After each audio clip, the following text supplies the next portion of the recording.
share polling untuk perkenalannya. Silakan. Baik, sudah muncul ya, harusnya di layar. Ada form yang bisa teman-teman isi. Silakan teman-teman isi di situ agar kita bisa tahu teman-teman yang datang di sini latar belakangnya seperti apa. Kita coba kenalan sambil menunggu polling ini diisi. Yuk kita bacain, ada beberapa tata tertib acara yang perlu kita perhatikan bersama agar acara berjalan dengan lancar. Oke.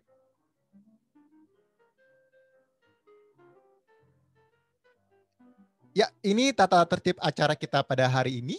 Yang pertama, nah ini demi mendapatkan materi dengan sangat lancar, tidak ada yang tersisa materinya, bisa menyerap semua di otak gitu. Jadi bisa menggunakan headset atau headphone yang berkualitas yang cukup baik gitu. Kemudian yang nomor 2 ini juga penting, pastikan koneksi internetnya stabil ya. Jadi yang belum isi kuota bisa dulu isi kuota sekarang sebelum nanti narasumbernya mulai berbicara.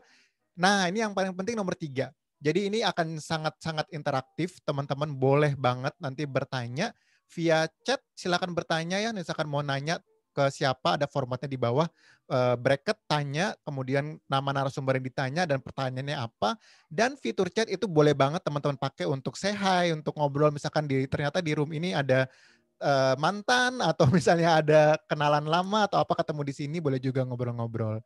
Kemudian yang keempat, untuk menjaga kelangsungan webinar tetap kondusif, jadi nanti panitia akan menonaktifkan mikrofon, jadi interaksinya via chat aja. Kemudian yang kelima, jangan ragu untuk interaksi lewat polling, reaction, dan chat. Nah, kalau belum tahu pakai Zoom ya, di Zoom itu ada reaction. Jadi kalau misalkan kita lagi event offline gitu ya, pembicara selesai ngomong, kita mau tepuk tangan. Nah, kalau di Zoom kita ada tuh tepuk tangan virtual nih kayak di sini. Tuh. Jadi teman-teman bisa coba pakai itu juga. Dan apabila nanti ada kendala, nah langsung aja hubungi panitia lewat fitur chat. Misalnya ada slide yang nggak muncul, atau ada suara yang bocor, atau apa, nanti kita siap membantu di fitur chat. Oke, sepertinya sudah pada ngisi. Yuk panitia boleh di-share hasil dari kenalannya di acara Kumpul Rembuk episode 4 kali ini. Ada siapa aja ya? Ini gimana cara lihatnya? Oh ini ya. Oke, yang hadir di sini, wah menyebar ya usianya, ada yang di bawah 20 tahun, berarti masih kuliah atau masih SMA ya. Kemudian ada yang sudah 20 sampai 29 tahun, yang banyaknya di situ, dan yang 30-39 juga ada 13%, dan 40-49 ada 33%, 50 sampai 55 tahun ada 13%, yang di atas 55 tahun nggak ada ya. Nah ini yang usia, kemudian kalau pekerjaan, nah ini menarik nih, ternyata sebagian besar latar belakangnya adalah karyawan. Kemudian yang kedua ada mahasiswa cukup banyak, ada sekitar 21%. Kemudian pemilik usaha, wah nice banget di sini, berarti banyak entrepreneur juga yang bergabung. Siswa tadi ya ada 4% yang mungkin yang umurnya tadi di bawah 20 tahun. Kemudian profesional dan lainnya juga ada di sini. Selamat bergabung teman-teman semua. Kemudian pertanyaan ketiga ini yang menarik nih, jumlah tanggungan. Nah, setengahnya tidak ada tanggungan, luar biasa. Hidupnya masih nyaman sekali, ini momen yang paling pas kali ya buat invest yang banyak, mumpung belum ada tanggungan. Kemudian beberapa juga sudah ada yang punya tanggungan, satu ada yang 2-3 ada 42%, ini cukup banyak juga, dan lebih dari 3 ada 4%. Nah, semoga buat teman-teman semua yang hadir di sini bisa mendapatkan ilmu ya, yang bisa ngebantu teman-teman untuk berinvestasi lagi, apalagi di saat seperti ini ya, investasi itu jadi penting banget. Oke, langsung saja tanpa perlu berlama-lama lagi, saya akan mengenalkan moderator untuk sesi kita pada malam hari ini. Ada Mas Salim Sutiono yang merupakan edukator buat di bidang financial dan juga merupakan certified financial planner. Kepada Mas Salim Sutiono, saya persilakan. Halo, thank you Mas Adam atas perkenalannya. Ya, selamat malam teman-teman semuanya ya. Wah, ya usianya kurang lebih sama ya. Karena semuanya tersebar sama ya. Ya, malam ini ya, malam Mas Mbak Niki ya, dari sini sudah pembicara kita yang keren-keren, ada Bli Harim dan ada Mas Manuel ya. Yang tentunya acara ini akan seru ya. Berkat apa? Berkat pesertanya tentunya ya. Oke ya. Jadi tadi kita reminder lagi kalau ada yang mau tanya teman-teman ya, semuanya tinggal diklik, ketik, dicek ya. Cek kepada siapa, kemudian kita tinggal tanya. Nah, kebetulan malam ini materinya tuh menarik banget. Kenapa? Karena orang lagi pada di rumah, ya nggak? Zaman COVID, ya nggak sih? Terus muter uangnya gimana ya? Ya nggak? Ya sesuai dengan yang apa yang kok yang minggu lalu juga ikut, ya nggak sih? Nah, salah satu cara-cara untuk cari duit ya di masa pandemi, ya nggak sih? Ya lewat investasi ini ya. Dan kebetulan di malam ini kita udah kedatangan nih pakar-pakarnya buat ngomongin ya dan dikasih kita petunjuk lah, pencerahan gimana ya caranya yang bagus ya. Siapa yang penting apa? Yang penting cuan, gimana caranya cuannya ya. Oke ya. Nah, sebelumnya saya akan memperkenalkan dulu ya pembicara kita yang pertama. Oke ya. Pembicara kita yang pertama adalah Bli Harimbawa ya, Certified Financial Planner ya. Dia adalah founder dari Makara Advisor. Oke ya. Profilnya dari Bli Harim sendiri ya, dia adalah selain founder dari Makara Advisor, beliau juga ketua bidang Financial Planning Advisor ya di Asosiasi FPAI ya. Juga adalah seorang license WPPE ya dari OJK Pasar Modal, juga ketua Yayasan Ananda Seva Dharma ya. Jadi selain investment jago, jiwa sosial juga luar biasa ya. Founder dan program director dari Bali Youth Camp ya, komunitas lari. Nah, ya jago investasi, jago lari juga ya. Code runner ya dan Run 93 Run ya, banyak komunitas teman-teman ya. Pendidikannya dari mana? Mulainya dari teknik informatika ITB ya. Kalau ITB semua ITB ini ya pasti orang-orang pinter deh ya. Ya, dan pengalamannya sebagai sebagai senior vice president di Standard Chartered Bank Jakarta ya, UOB, CIMB Niaga, Lipo Bank ya, ABN AMRO, Citibank. Wah ya, orang yang sudah berkecimpung luar biasa di dunia perbankan, dunia investment, dunia insurance, kayaknya seluruh financial planning semua dia udah jalanin ya. Nah, kira-kira ya saya kasih teaser dulu, ya. Kira-kira nih Bli Harimbawa nih mau cerita apa sih ya? Kasih teaser dulu ya. Sebelum nanti kita ini nih ya dalam-dalamnya gitu ya. Oke ya. Katanya nih ya Bli Harim nih mau apa? Mau cerita tentang apa sih? Pertama tuh dia mau kasih tahu tentang konsep wealth management. Ya. Wealth management ini gimana sih muter duit tuh ya, kalau orang punya duit muter duit gimana ya kan sekarang kayak ini ya, masih belum punya tanggungan, duit banyak nih ya nggak sih. Nah ya gimana muter duit lebih cepat ya, kemudian kekayaan bisa berkembang sepanjang waktu. Nah ya itu juga dikasih tipsnya, kemudian prinsip-prinsip investasi dan cara-cara simple buat berinvestasi. Oke, tanpa berlama-lama lagi silakan kita hadirkan Bli Harimbawa. Terima kasih Kak Salim. Nah, kita di sini panggilnya Kak nih, Kak Salim, biar ikut awet muda semua ini. Terima kasih ya kawan-kawan semua, kakak semua, adik-adik ya. Ya saya panggilnya kakak adik deh ya, karena tadi ada yang siswa, ada mahasiswa ya, dari profil peserta audiens. Terima kasih banget sudah hadir. Terima kasih buat panitia ya yang sudah menyelenggarakan acara semacam ini dari tim Hari Kribo ya. Makasih banget karena kami di Asosiasi Perencana Keuangan ada salah satu misi juga untuk meningkatkan literasi keuangan di masyarakat. Ya, itu juga salah satu misi di mana saya memang menjadi ketua bidang di situ. Kita satu tim nih dengan Kak Salim di bidang praktisi keuangan ya di financial advisory. Nah, malam ini saya ingin coba sharing kepada rekan-rekan semua, kepada kakak adik sekalian mengenai bagaimana kita fokusnya ya, kalau topik malam ini adalah berinvestasi, apalagi efektif, investasi efektif sejak muda. Nah, orang bilang mudanya kapan sih, tadi sempat di chat ya, kita bilang, wah saya udah nggak bisa join dong, udah nggak muda. Lalu ada yang nyeletuk, muda tuh sekarang definisinya udah bukan di bawah 20, 30 loh. 60, 65 tuh udah masih masuk generasi muda katanya. Itu coba lihat di definisi siapa tuh, saya pernah dengar sih ya, pernah baca juga WHO kok atau siapa ya gitu kayaknya. Jadi masih muda. Nah itu enaknya ya buat orang-orang seusia saya ini ya, sebenarnya masih yang muda nih, usia 50 tuh masih muda, usia 60 tuh masih muda gitu loh. Jadi awet muda lah kita ya teman-teman ya, jangan canggung, jangan takut juga, usia segitu masih muda loh. Tapi di sisi lain, wah gua usia 60, 65 dia masih dianggap muda nih, kapan berhenti kerjanya kan gitu, kira-kira gitu kan. Nah itu mungkin jadi apa namanya pengantar bahwa sebenarnya usia kapanpun tidak ada batasan untuk kita mulai ya berinvestasi. Kalaupun belum juga kita mulai, yang penting mulai ya. Nah, ini kita akan bahas dari berbagai jenis sudut pandang segala usia juga. Izinkan saya share nanti dan lebih interaktif. Nanti kalau ada pertanyaan-pertanyaan silahkan ya, karena ini kita sifatnya ngobrol santai deh ya. Jadi sebisa mungkin kita malah lebih banyak interaksi. Oke, saya izin buka screen-nya dulu. Ya, kalau mau tanya boleh tulis di chat dulu ya. Oke, screen saya sudah kelihatan ya. Jadi saya samain judulnya dengan topik malam ini, investasi efektif sejak muda. Jadi ini dibikin 2 sesi teman-teman. Jadi yang pertama saya akan kasih konsep pengenalan untuk masuk ke detailnya nanti ya di sesi kedua yang lebih dalam lagi kita bahas ya mengenai market update dan sebagainya.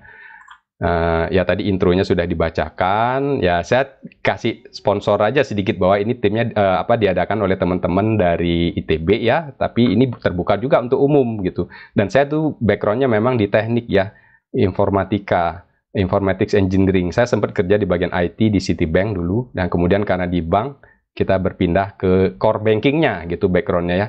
Jadi ya waktu itu sih di kampus nggak ada sih namanya teknik keuangan gitu ya, jurusannya belum ada waktu itu ya. Nah kemudian saya pelajari langsung di tempat bekerja, kira-kira demikian. Jadi saya banyak dapat ilmu ini justru pada saat saya bekerja. Oh ya, sebelum itu kayaknya saya perlu juga loh kenalin tadi belum banyak yang singgung ya. Moderator kita siapa sih? Itu teman-teman saya ya, sesama praktisi juga. Nah buat teman-teman biar tahu juga bahwa beliau juga dulu adalah kerja di perusahaan ya, di multinational company juga ya, pernah kerja di Citibank, pernah kerja di Astra International ya. Kemudian yang menarik ya, yang mungkin teman-teman perlu cermati, kok sekarang jadi pengusaha sih gitu ya, kok sekarang banyak bergerak di bidang finansial. Sebenarnya tujuannya, inspirasinya adalah salah satunya dari konsep financial planning ini, di mana nantinya tujuannya adalah menciptakan passive income. Salah satunya itu ya, nanti boleh tanya-tanya deh kepada Kak Salim lebih detail ya. Boleh deh nanti kalau mau tanya ya, karena beliau juga ekspertis sebenarnya ya. Oke, inilah kegiatan kami di luar praktisi. Jadi saya sebenarnya adalah praktisi keuangan, tapi karena kegiatan itu kita juga sering diajak untuk mengisi literasi keuangan di masyarakat. Apalagi di zaman pandemi seperti ini, kita cukup aktif ya mengadakan hal-hal kegiatan literasi keuangan. Ini contoh-contohnya, dan kemudian tadi disebutkan saya juga menggunakan ini untuk menyalurkan kepada kegiatan sosial. Jadi kita bicara mengenai konsep dan implementasi ya. Kita mulai sekarang kalau bicara mengenai pengelolaan kekayaan ya. Kalau teman-teman misalnya datang ke bank tuh ada bagian yang namanya wealth management gitu ya. Pengelolaan kekayaan. Apa sih? Apa sih yang kita kelola? Nah, teman-teman di sini tadi ada yang dari siswa, ada yang mahasiswa ya. Nanti kalau sudah punya penghasilan, kita punya income. Ya, kalau income masuk secara pembukuan disebut sebagai aset. Terbentuklah aset. Ya. Nah, lalu kalau sudah punya aset, mau diapain? Kita alokasi. Kita alokasi asetnya. Nah, alokasi itu bagaimana cara-cara alokasi? Nah, kita kalau financial advisor itu bergerak berdasarkan laporan keuangan nih. Ada 2 laporan keuangan utama yang ada di individu, di family ya, di keluarga ya, pribadi. Agak berbeda dengan di perusahaan ya, yaitu ada bukunya 2 nih. Satu namanya balance sheet ya, neraca, gampang kita bilang ya. Balance antara yang kiri dan kanan. Di kiri ada aset, di kanan ada hutang. Aset kurangi hutang, itulah kekayaan bersih kita. Tujuan setiap orang supaya meningkatkan kekayaan bersihnya, di mana salah satunya menggunakan instrumen hutang. Nah, gitu juga salah satunya ya. Makanya ada hal ini. Nih, di perusahaan juga mirip nih. Tujuannya lah meningkatkan balance sheet-nya. Growing our balance sheet. Itu tujuan. Jadi kalau teman-teman yang mungkin masih baru juga di ini di bidang keuangan, di pembukuan, tujuannya itu ya. Jadi rajin-rajin mencatat apa sih kekayaan kita, ya, aset dan hutang. Lalu di dalam itu nanti kalau secara finansial ada rasio-rasionya. Saya nggak akan jabarkan lebih detail, ya. Nah, yang buku kedua adalah namanya cash flow statement, ya. Cash flow berarti aliran uang, ya. Ada masuk, ada keluar, berarti kan. Ada income, ada expense, ya. Ada pemasukan, ada pengeluaran. Nah, itu juga di perusahaan juga sama tuh. Kalau yang kerjanya di bagian apapun, tujuannya pasti menghasilkan revenue. Ya, kemudian apa? Pasti mengontrol pengeluaran gitu kan. Nah, itu disimbangkan. Di dalamnya ada rasio-rasio, ada beberapa rasio ya, ada beberapa rasio ukuran di situ. Yang semua ini tujuannya adalah inilah yang kita gunakan sehari-hari, sebulan-bulan ya, setahun-tahun gitu ya, bertahun-tahun sepanjang hidup kita. Jadi kalau financial advisor ini kita gambarkan di tengah ini posisinya adalah ini kerjanya, kita bekerja berdasarkan ini sebenarnya. Kita lihat dulu, kita review posisinya kita ada di mana nih ya, baik di kiri yang kanan ini.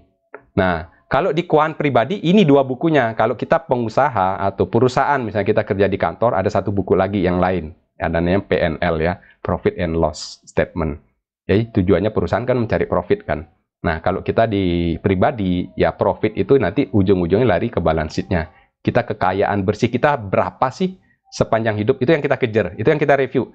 Tahun ini berapa, tahun depan berapa, kira-kira begitu ya. Nah, di dalam itu ada rasio-rasio keuangan. Salah satu rasionya, ya misalnya, kita minimal ada punya namanya dana darurat.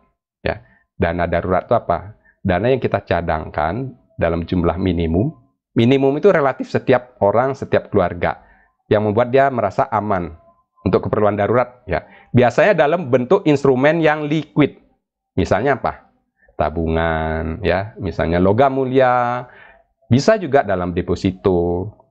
Bisa juga dalam reksadana. Ya, karena sifatnya liquid tuh kalau reksadana. Saham juga liquid. Nah, cuman yang definisinya berbeda. Kalau sifatnya liquid di sini, pengertian liquid itu samping dia gampang, mudah dicairkan, dijadikan cash, sifatnya boleh dibilang pokoknya itu tetaplah tidak berfluktuasi gitu. Makanya kalau taruh di reksadana itu lebih cocok di reksadana pasar uang misalnya, ya, karena fluktuasinya tidak terlalu naik turun terlalu tinggi gitu ya. Nah, itu bisa jadi opsi. Nanti kita bisa bahas tuh lebih detail ya mengenai itu. Ya, jadi saya nanya atau saya bahas mengenai paling pertama yang kita lihat juga kita punya dana darurat di situ ya. Kemudian kita punya aset-aset yang lain, itu ada aset liquid namanya, ada aset personal, ada aset investasi, ya seperti itu.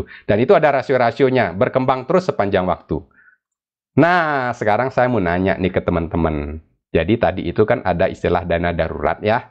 Dana darurat itu adalah sejumlah kekayaan atau aset liquid yang kita taruh dalam bentuk instrumen yang sifatnya liquid nih. Nah, itu diukur berdasarkan berapa kali pengeluaran bulanan. Ya, misalnya 1 bulan. Coba dihitung ya. Misalnya kita punya logam mulia dan sebagainya. Nah, berapa kali jumlah dana darurat yang teman-teman miliki? Boleh dijawab di polling ini. Silakan ya. Apakah ada, apakah tidak ada, apakah 3-6 bulan, kurang dari 3 bulan, atau lebih dari 6 bulan, atau lebih malah dari 12 bulan. Silakan dijawab ya. Silakan diisi, mari ya.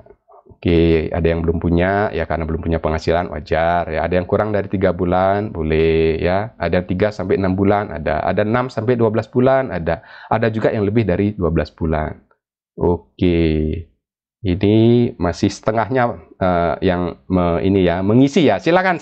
Ayo ya. Jadi definisinya dana darurat itu adalah dana yang kita sisihkan ini, yang kita cadangkan ya, digunakan hanya untuk emergency. Nah, apalagi kalau zaman pandemi kayak gini nih, ada yang merasa nyaman, oh saya 12 bulan deh gitu. Ada yang orang merasa, oke, saya 3 bulannya cukup karena saya ya ngapain uang terlalu banyak nganggur nih, mending saya puterin gitu kan kira-kira. Nah, itu contoh ya. Nah, silakan. Jadi, silakan teman-teman sesuaikan dengan kondisi masing-masing lebih cocok yang mana ya. Nah, kalau kita lihat di sini memang ada yang 6-12 bulan, ada yang lebih dari 12 bulan juga ada ya. Jadi sesuai dengan kondisi masing-masing. Jadi sesuai dengan nanti kita akan bahas namanya profil risiko, tingkat kenyamanan, tingkat keamanan yang kita miliki ya. Oke, masih sebagian besar ada di 6-12 bulan. Oke, kita lanjut dulu ya, teman-teman ya. Nah, lalu setelah kita punya tadi ya, kita merasa sudah aman nih. Ya, ada acuan sebenarnya. Kalau misalnya ada yang merasa 6 bulan itu sebenarnya standarnya 6 bulan ya, kalau dana darurat. Tapi ada yang merasa aman di 12 bulan, boleh ya. Nggak ada semua yang terlalu saklek kok di sini. Tapi kalau boleh nih, yang lebih dari 12 bulan misalnya, ataupun di atas 6 bulan, mau diputerin nggak? Karena apa? Sekarang mungkin merasa aman. Ya, namanya dana darurat kan maunya supaya aman nih. Sekarang aman. Apakah nanti pada saat pensiun aman juga nggak? Tergantung. Kalau kita setelah pensiun itu, kita sumber pesannya ya. Lalu, ya. Tadi agak nge-freeze sedikit. Nah, kalau punya dana lebih, mau diapain? Itu kira-kira. Karena kita berpikir bukan cuma buat sekarang. Buat nanti juga nih, buat pensiun. Nah, mau ngapain? Satu pertanyaannya. Mau investasi. Nah, kalau investasi, mau sekarang atau nanti? Coba dipikir. Mau sekarang apa nanti? Nanti kalau sekarang dilakukan, kita tujuannya supaya nanti pada saat pensiun itu hidupnya berkecukupan. Ya, syukur-syukur lebih cukup deh, gitu paling tidak ya. Cukup menurut ukuran masing-masing. Lalu kita mau enjoy life. Nah, kalau kita tunda, ya resikonya adalah nanti kita tergerus inflasi, ya. kita kehilangan pokok. Nah, kalau kita melakukan investasi, ada risiko ya. Ada risiko nanti kita cerita. Mana instrumen yang bisa tergerus inflasi. Mana instrumen yang mungkin risikonya kehilangan pokok. Itu harus dibalance. Dua-duanya ini balancing ya. Baik peluang maupun risikonya. Nah, jadi kalau dari balance sheet tadi, kita punya uang lebih, mau diapain? Itu kan pertanyaannya. Setelah kita alokasi uang itu, berikutnya mau diapain lebihnya? Nah, yang pertama untuk investasi. Tapi ingat, investasi kalau kita di keuangan itu sebagai sebuah peluang. Di keuangan tidak hanya cukup mikirkan peluang, kita pikirkan juga risikonya. Nah, kalau di keuangan, risiko itu salah satunya dihandle dari lembaga keuangan yang namanya insurance. Nah, pertanyaannya sama, kalau kita punya uang lebih, mau lakukan proteksi nggak? Ya, dalam bentuk asuransi. Kemudian pertanyaan, kapan? Mau sekarang atau nanti? Nah, kalau sekarang apa? Kalau kita lakukan sekarang, kalau sewaktu-waktu terjadi risiko, kelebihan nanti tersedia likuiditas, ya, tersedia cash, itu tujuannya, ya, pada saat terjadi risiko. Kemudian keluarga jadi tenang, itu secara psikologis, ya. Tapi kalau kita nanti, ya, kita tunda-tunda, apa risikonya nih kalau kita tunda? Bisa-bisa kita ditolak, bisa-bisa makin tua premi makin mahal. Karena bedanya ini dengan investasi, ya, kalau ini instrumen ini tidak cukup punya uang saja. Kalau investasi mungkin punya uang, kita bisa lakukan. Tapi kalau ini ada syarat kedua. Syarat keduanya apa? Sehat. Ya, itu syaratnya kalau mau beli di sini ya. Kalau kita mau punya instrumen ini, syaratnya adalah kita harus sehat. Sehat hari ini belum tentu besok sehat. Nah, itu kita harus timbang-timbang. Tetap kita balancing ya, seperti di sini ada yin dan yang. Jadi kita dua-duanya kita timbang-timbang. Kita lakukan setiap saat, kita review. Nah, seringkali saya gunakan bahasa ini nih. Gas sama rem harus seimbang ya. Itu antara opportunity and risk harus seimbang ya. Gas sama rem. Coba bayangkan. Nah, ini mobil apa nih teman-teman? Keren ya mobilnya ya. Nah, dari mereknya ketahuan dong ya mobilnya merek apa nih ya. Nah, mau nggak punya mobil ini? Mau, semua orang mau kayaknya ya. Apalagi dikasih, oh saya mau. Nah, sekarang kalau dikasih ya, kalau dikasih pun punya mobil sekeren ini nih ya. Tapi ada gasnya doang, nggak ada remnya. Gimana kira-kira? Nyampe nggak nih? Nyampe nggak ke Monas misalnya gitu ya, kalau kantornya misalnya di sekitar Bundaran HI. Nyampe nggak misalnya kalau punya mobil bagus ini, tapi nggak ada remnya nih, ngegas doang nih. Lebih cepat mana kira-kira nyampenya dibanding Innova, dibanding Avanza, kira-kira begitu ya. Nah, jadi itu. Jadi sering kali kita pakai analogi ini. Jadi kita harus balancing nih, semua gas dan rem. Dan instrumen-instrumen lain yang ada di dashboard. Nah, instrumen lain itu kalau saya analogikan, dalam financial planning, skopnya ada 6 pilar ini ya. Jadi, yang kiri itu adalah risk management, itu kayak remnya. Yang kanan itu investment, itu kayak gasnya. Ya, investment planning, risk management, seimbang. Nah, di jangka panjang, kita ingin ke pensiunnya tetap sejahtera, ada pension planning. Ya. Kemudian, dasarnya, fondasi dari semua itu ada di cash flow management. Itu yang ada di dalam pilar keuangan. Sepanjang hidup itu berhubungan keuangan pasti ada hubungannya dengan pajak. Ya. Di mana di ujung-ujungnya di usia nanti itu pasti mengalami stage yang namanya estate. Ya, estate itu harta atau lebih tepatnya harta waris. Jadi perlu perencanaan estate planning. Itu pasti kejadian karena siklus hidup manusia memang begitu. Ya, jadi keuangan terjadi, siklus keuangan itu terjadi sepanjang hidup kita. Nah, sekarang ini kita fokus ke investasi. Kenapa kita bicara investasi? Karena kita punya income. Ya, habis income tadi jadi aset. Nah, cuman harus ingat, kalau kita punya income, punya aset, apa yang harus dilakukan pertama kali? Amankan dulu, proteksi dulu kita punya ini. Jadi kita harus melakukan wealth protection namanya. Kita proteksi, apa yang kita proteksi? Balik lagi ke depan, kita proteksi asetnya, kita proteksi income-nya. Ya, kita proteksi aset, kita proteksi income. Baru setelah itu, kita lakukan gasnya. Ya, kita multiplikasi aset kita. Kita lipat gandakan aset kita. Nah, ini proses yang tidak berhenti sekali ya. Ini proses berulang. Tiap tahun kita review. Oh, kita gasnya udah cukup belum? Remnya udah cukup belum? Oh, kemudian kita ngegas nih gimana ya? Itu semua dilakukan berulang-ulang. Ya, bahkan mungkin kalau perlu ya tiap bulan deh kita cek gitu ya. Ya enggak lah, paling tidak setiap tahun kita mesti review ya. Kenapa? Karena kekayaan berkembang sepanjang waktu. Ya, teman-teman yang mungkin masih masa sekolah sekarang, mungkin punya aset personal, Ya paling tidak ya kalau ini dapat uang dari orang tua lah misalnya, kan aset personal dipakai dong. Ada motornya misalnya kalau naik motor gitu ya. Kalau udah punya mobil misalnya untuk kuliah juga ya itu kan aset personal gitu ya. Ada uang nih saku di rumah nih dalam bentuk liquid. Taruhnya di mana sekarang? Di tabungan, di Mandiri, di BCA misalnya itu ya. Kemudian ada yang taruh di deposito gitu ya. Nah, kita mulai kenal yang namanya investasi. Nanti kita akan bahas ya. Jadi ada acuan sebenarnya. Sebisa mungkin, ya tentunya sebisa mungkin kita perbanyak tentunya investasi. Tujuannya apa? Supaya hidup nyaman di usia masa depan nanti. Nah itu kita kembangkan, tapi menyesuaikan sepanjang umur. Karena sekarang, oh saya kan uangnya masih mepet, nggak apa-apa. Sekarang personalnya dulu. Tapi nanti di masa kita sudah mulai menghasilkan uang, itu akan naik nih aset investasinya. Gitu, karena kita mulai bisa berhemat nih, atau mungkin ya karena uangnya nominalnya besar ya, secara persentase mengecil dia gitu ya, jadi aset personalnya berkurang gitu ya, aset liquidnya juga mungkin berkurang.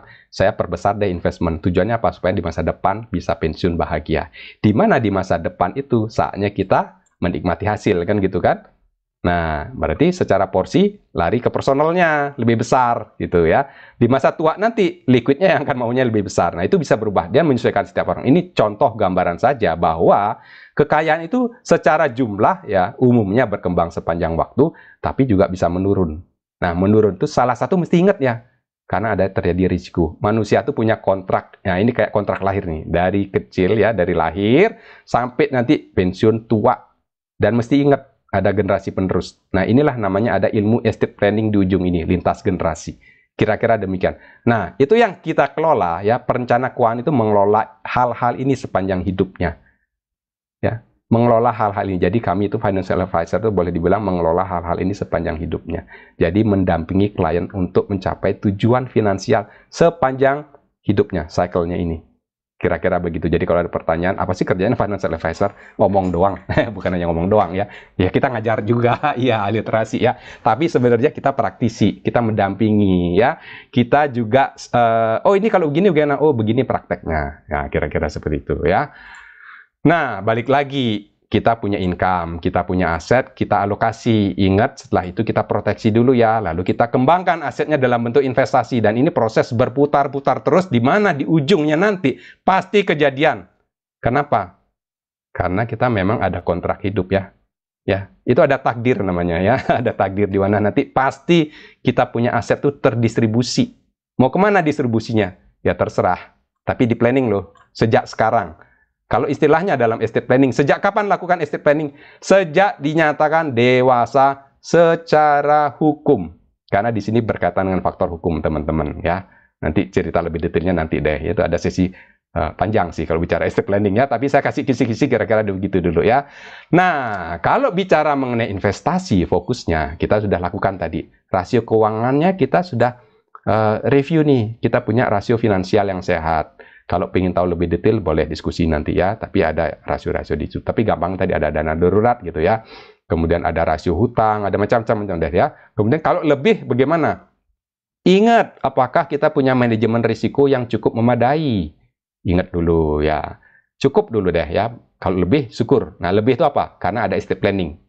Itu ya. Karena tetap ujung-ujungnya, ya ujung-ujung kalau kita tahu ilmu estate planning, kita akan inline mulai sekarang menuju estate planning itu. Ya. Inline dua-duanya, baik manajemen risiko maupun peluang dalam hal investasi. Nah, investasi kita kelola alokasi aset dalam investasi. Kalau bicara perencanaan investasi, ya, perencanaan investasi kita bahas tujuan investasinya apa, horizon waktunya berapa lama. Kita harus tahu profil risiko kita seperti apa, lalu kita alokasi aset-aset investasi kita. Tujuannya mau ngapain sih? Nah, teman-teman, tujuannya saya mau punya motor, mau punya mobil, boleh. Tujuannya nanti mau beli rumah, boleh. Tentuin harga berapa, ya. Saya mau punya yang 500 juta misalnya ini, oke, ya. Nanti saya ada guidance deh. Kalau mau beli rumah nanti gimana, ya. Atau mau properti, investasi properti, kira-kira boleh. Nah, nanti bisa bahas. Atau tujuannya yang sudah punya anak, ya, sudah berkeluarga, atau mau berkeluarga, ya kalau syukur-syukur kalau udah mau berkeluarga pun sudah berpikir, oh nanti saya mau persiapan untuk anak, waduh bagus banget deh kalau sudah mulai memikirkan itu ya, kira-kira ya. Untuk pendidikan anak, misalnya nanti mau masuk PAUD pun mahal ya sekarang ya. Sekarang masuk SD juga udah mahal, bahkan lebih mahal dari kuliah, paling kuliahnya ITB ini. Ya, sekarang kalau kuliah SD, SMP, SMA swasta tuh lebih mahal tuh dari kuliah di ITB loh ya. Oke, nah lalu berpikir lebih jauh lagi. Untuk pensiun asik nih, berapa tahun lagi pensiun? Hitung tuh berapa tahun ya. Jadi, ini tujuannya, kita tentuin jumlahnya. Jumlah berapa sih yang cukup untuk nanti? Nah, kita bisa hitung tuh. Ya, untuk pendidikan berapa? Ayo kita hitung. Ada survei-surveinya, kita juga cek mau sekolah di mana kayak gitu. Jadi itu kita tentukan target kita dalam bentuk nominal, ya, dan ditambah future value. Ada perhitungan inflasi di situ, ya. Kita harus tentuin di sana, ya. Nah, di sini kita ada hitung-hitungan. Jadi semua ini konsep keuangan selalu hubungannya dengan time value of money, ya. Jadi ada inflasinya, ada future value-nya, ada hitung-hitungan seperti itu. Ya, yang dulu waktu kita di teknik ya nggak diajarin sih. Saya dapat ini di lapangan ya. Oke, lalu berikutnya kita hitung kapan horizonnya. Jangka pendek kah? Misalnya 1 tahun, 2 tahun, 3 tahun gitu ya. Oh, jangka menengah, nanti mau merit nih gitu. Nah, siap-siap nih kan ada yang mahasiswa ya, di sini ada siswa nih. Oh, saya tujuannya nanti mau merit, Kak. Kapan? Kan gitu ya. Berapa tahun lagi? Oh, 5 tahun lagi. Oke, jangka menengah. Nanti kita cerita deh. Bagusnya investasi apa? Oh, kok mau liburan bagaimana itu? Oh, itu ke jangka pendek. Ada nggak yang merencanakan liburan 10 tahun lagi? Sekarang udah siapin nih. Mungkin juga ada ya, mungkin kan. Itu kembali ke masing-masing ya. Atau yang tujuannya jangka panjang nanti mau pensiun ya. Mau pensiun. Tapi kalau tadi yang tadi kan ada yang usia 50 tahun gitu ya. Ya itu berubah lagi ya. Jangka pendek, menengah, panjangnya berubah ya horizon waktu ya. Jadi kembali kepada masing-masing. Jadi intinya jangka pendek, menengah, panjang. Nah, itu nanti ada instrumen yang cocok apa. Ya, kita harus kenali profil risiko. Ini ada testingnya, teman-teman ya. Apakah kita tipe yang konservatif, atau kita moderat, atau kita agresif? Ya, ini kan kelihatan nih dari raut mukanya udah kelihatan ya. Wah, agresif nih, gua ngeliat dolar doang ya. Wah, gua pengen banget. Tapi ingat ya, selalu ingat ada peluang, ada risiko. Bukan berarti kita menghindari ya. Tetap kita harus kenali ya. Kemudian kita manage risikonya, itu yang paling tepat menurut saya. Kita kenali pelan-pelan, lalu kita manage. Bagaimana kita memanage risikonya? Ya belajar dan praktek. Harus begitu ya tahapnya. Nah, ya maksudnya konservatif gimana? Ya biasanya sih kalau orang konservatif bisa diubah, nggak bisa sih menurut saya bisa diubah sesuai latihan ya. Seiring waktu kita berlatih namanya ya. Ya mungkin analoginya kita lihat deh pemain bola kan ada yang sifatnya yang dilatih ya. Apa bedanya Ronaldo sama Messi gitu kan? Ada satu yang memang bakat bawaan sejak lahir. Ada satu yang dia besar karena dia latihannya luar biasa. Nah, itu kira-kira contoh gampangnya ya. Kalau yang suka bola, bener nggak gitu kan? Nah, di sini pun bisa dilatih ya, teman-teman ya.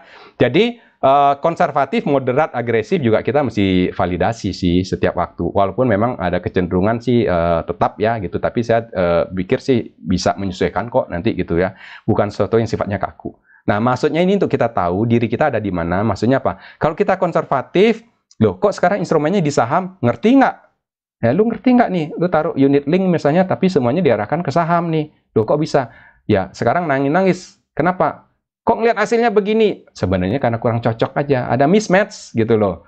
Karena kita orang konservatif, kita itu nggak bisa tidur ngelihat pergerakan harga gitu loh. Itu sebenarnya yang mau dihindari. Maksudnya, kita harus inline dengan sifatnya kita, dengan profilnya kita, gitu tujuannya. Ya tujuannya kan mau punya uang, tapi kalau punya uang nggak bisa tidur kan, ya sayang ya, gitu kira-kira ya.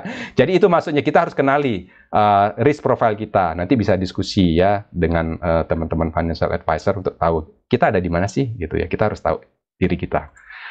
Nah, apa gunanya kita melakukan investasi ya teman-teman ya? Pasti karena time value of money. Kalau sekarang usianya 20, nanti 30 tahun lagi punya uang 100, ya jangan deh 100 juta, 1 juta deh. Nanti kalau compounding 10% per tahun, growth-nya akan menjadi segini loh uangnya. Nanti di slide-nya lebih detail di sesinya Kak Manuel tuh ada contoh lagi deh. Kalau kita lebih muda memulai, itu bisa jadi duit berapa. Nah, bayangin ya teman-teman, waktu saya, ya zaman dulu ya, pertama kali IHSG, zaman-zaman dulu banget itu 400-an tuh indeksnya. Sekarang cuman udah berapa tuh coba? Berapa kali lipat tuh naiknya? Berapa ribu kali lipat kira-kira begitu ya. Itu ya perkembangan yang terjadi. Ada horizon waktunya. Semakin muda memulai untuk ngejar usia sih ya. Yang dikejar apa? Karena sepanjang ini tuh terjadi namanya inflasi ya secara keuangan. Nanti ada contoh detailnya, nanti Kak Manuel nanti akan cerita. Oke, saya pengen nanya teman-teman, sekarang ini teman-teman punya instrumen investasi apa aja? Boleh nggak kita isi dulu, kita jawab. Nih teman-teman, teman-teman mungkin sudah tahu ya instrumen investasi apa aja. Boleh tolong diisi ya. Contoh, punya saham misalnya, ya saham di pasar modal. Ada yang sudah investasi di situ? Ada yang sudah investasi di reksadana? Boleh ya, tolong dijawab ya. Ada yang investasinya di obligasi negara ya, misalnya dalam bentuk sukuk retail boleh ya, atau surat berharga boleh ya. Ada yang investasinya di properti, boleh, silakan diisi ya. Dan ini boleh diisi lebih dari satu ya, silakan. Ada yang taruh investasi dalam mata uang asing, misalnya nanti karena saya mau liburan ke luar negeri nanti, anak saya nanti mau sekolah ke luar negeri ya, saya harus mulai nih siapin di sini, boleh ya. Jadi kita pengen tahu. Ada yang mulai cryptocurrency. Kenapa mulai di cryptocurrency? Nggak tahu, Kak. Saya ikut-ikutan aja. Nah, nanti boleh deh lebih detail akan dibahas misalnya sama Kak Manuel ya. Oke, kita pengen tahu aja ya, teman-teman kira-kira taruh instrumen investasinya di mana ya. Ya, 8% nih di cryptocurrency. Logam mulia loh terbanyak ya, 60% ya taruhnya di logam mulia. Oke, kemudian ada P2P lending ya. Wah, ada yang sudah menjadi wira swasta dengan investor ya. Investor membiayai wira swasta di P2P lending misalnya. Oke, saya taruh di deposito. Tapi ada juga yang lainnya. Wih, ya, logam mulia paling banyak nih. Oke. Bagus. Tapi lumayan banyak juga yang di saham ya. Oke, ya 36% sudah di saham. Reksadana juga lumayan besar dia, ada 36% ya. Properti juga lumayan banyak ya. Kedua nih, 40%. Oke, keren banget ya. Nah, jadi teman-teman bagus banget ya, teman-teman sudah banyak pilihan instrumen investasinya ya. Nanti kita bisa bahas lebih detail.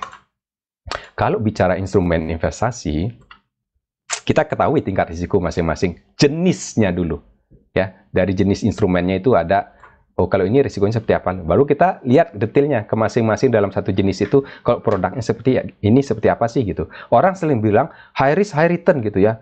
Risiko tinggi, returnnya tinggi, risikonya tinggi. Tapi kalau bisa returnnya tinggi, tapi risikonya termanage, itu yang kita pingin sebenarnya ya.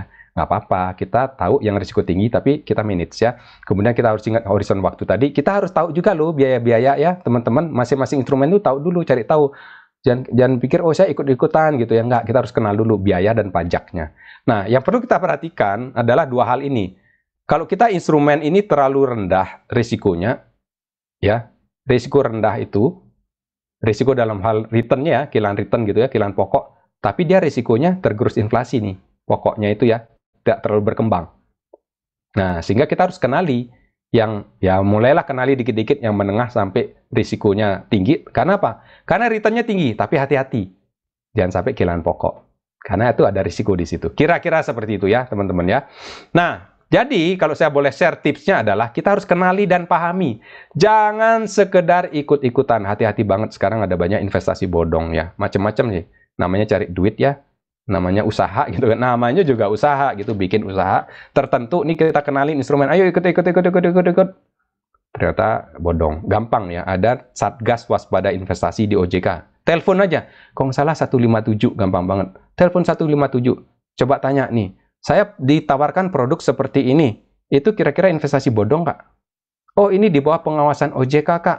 Nah, misalnya perusahaannya. Oh, ini instrumennya juga diawasi oleh OJK. Nah, itu misalnya berbedanya. Jadi ada governance-nya di sini.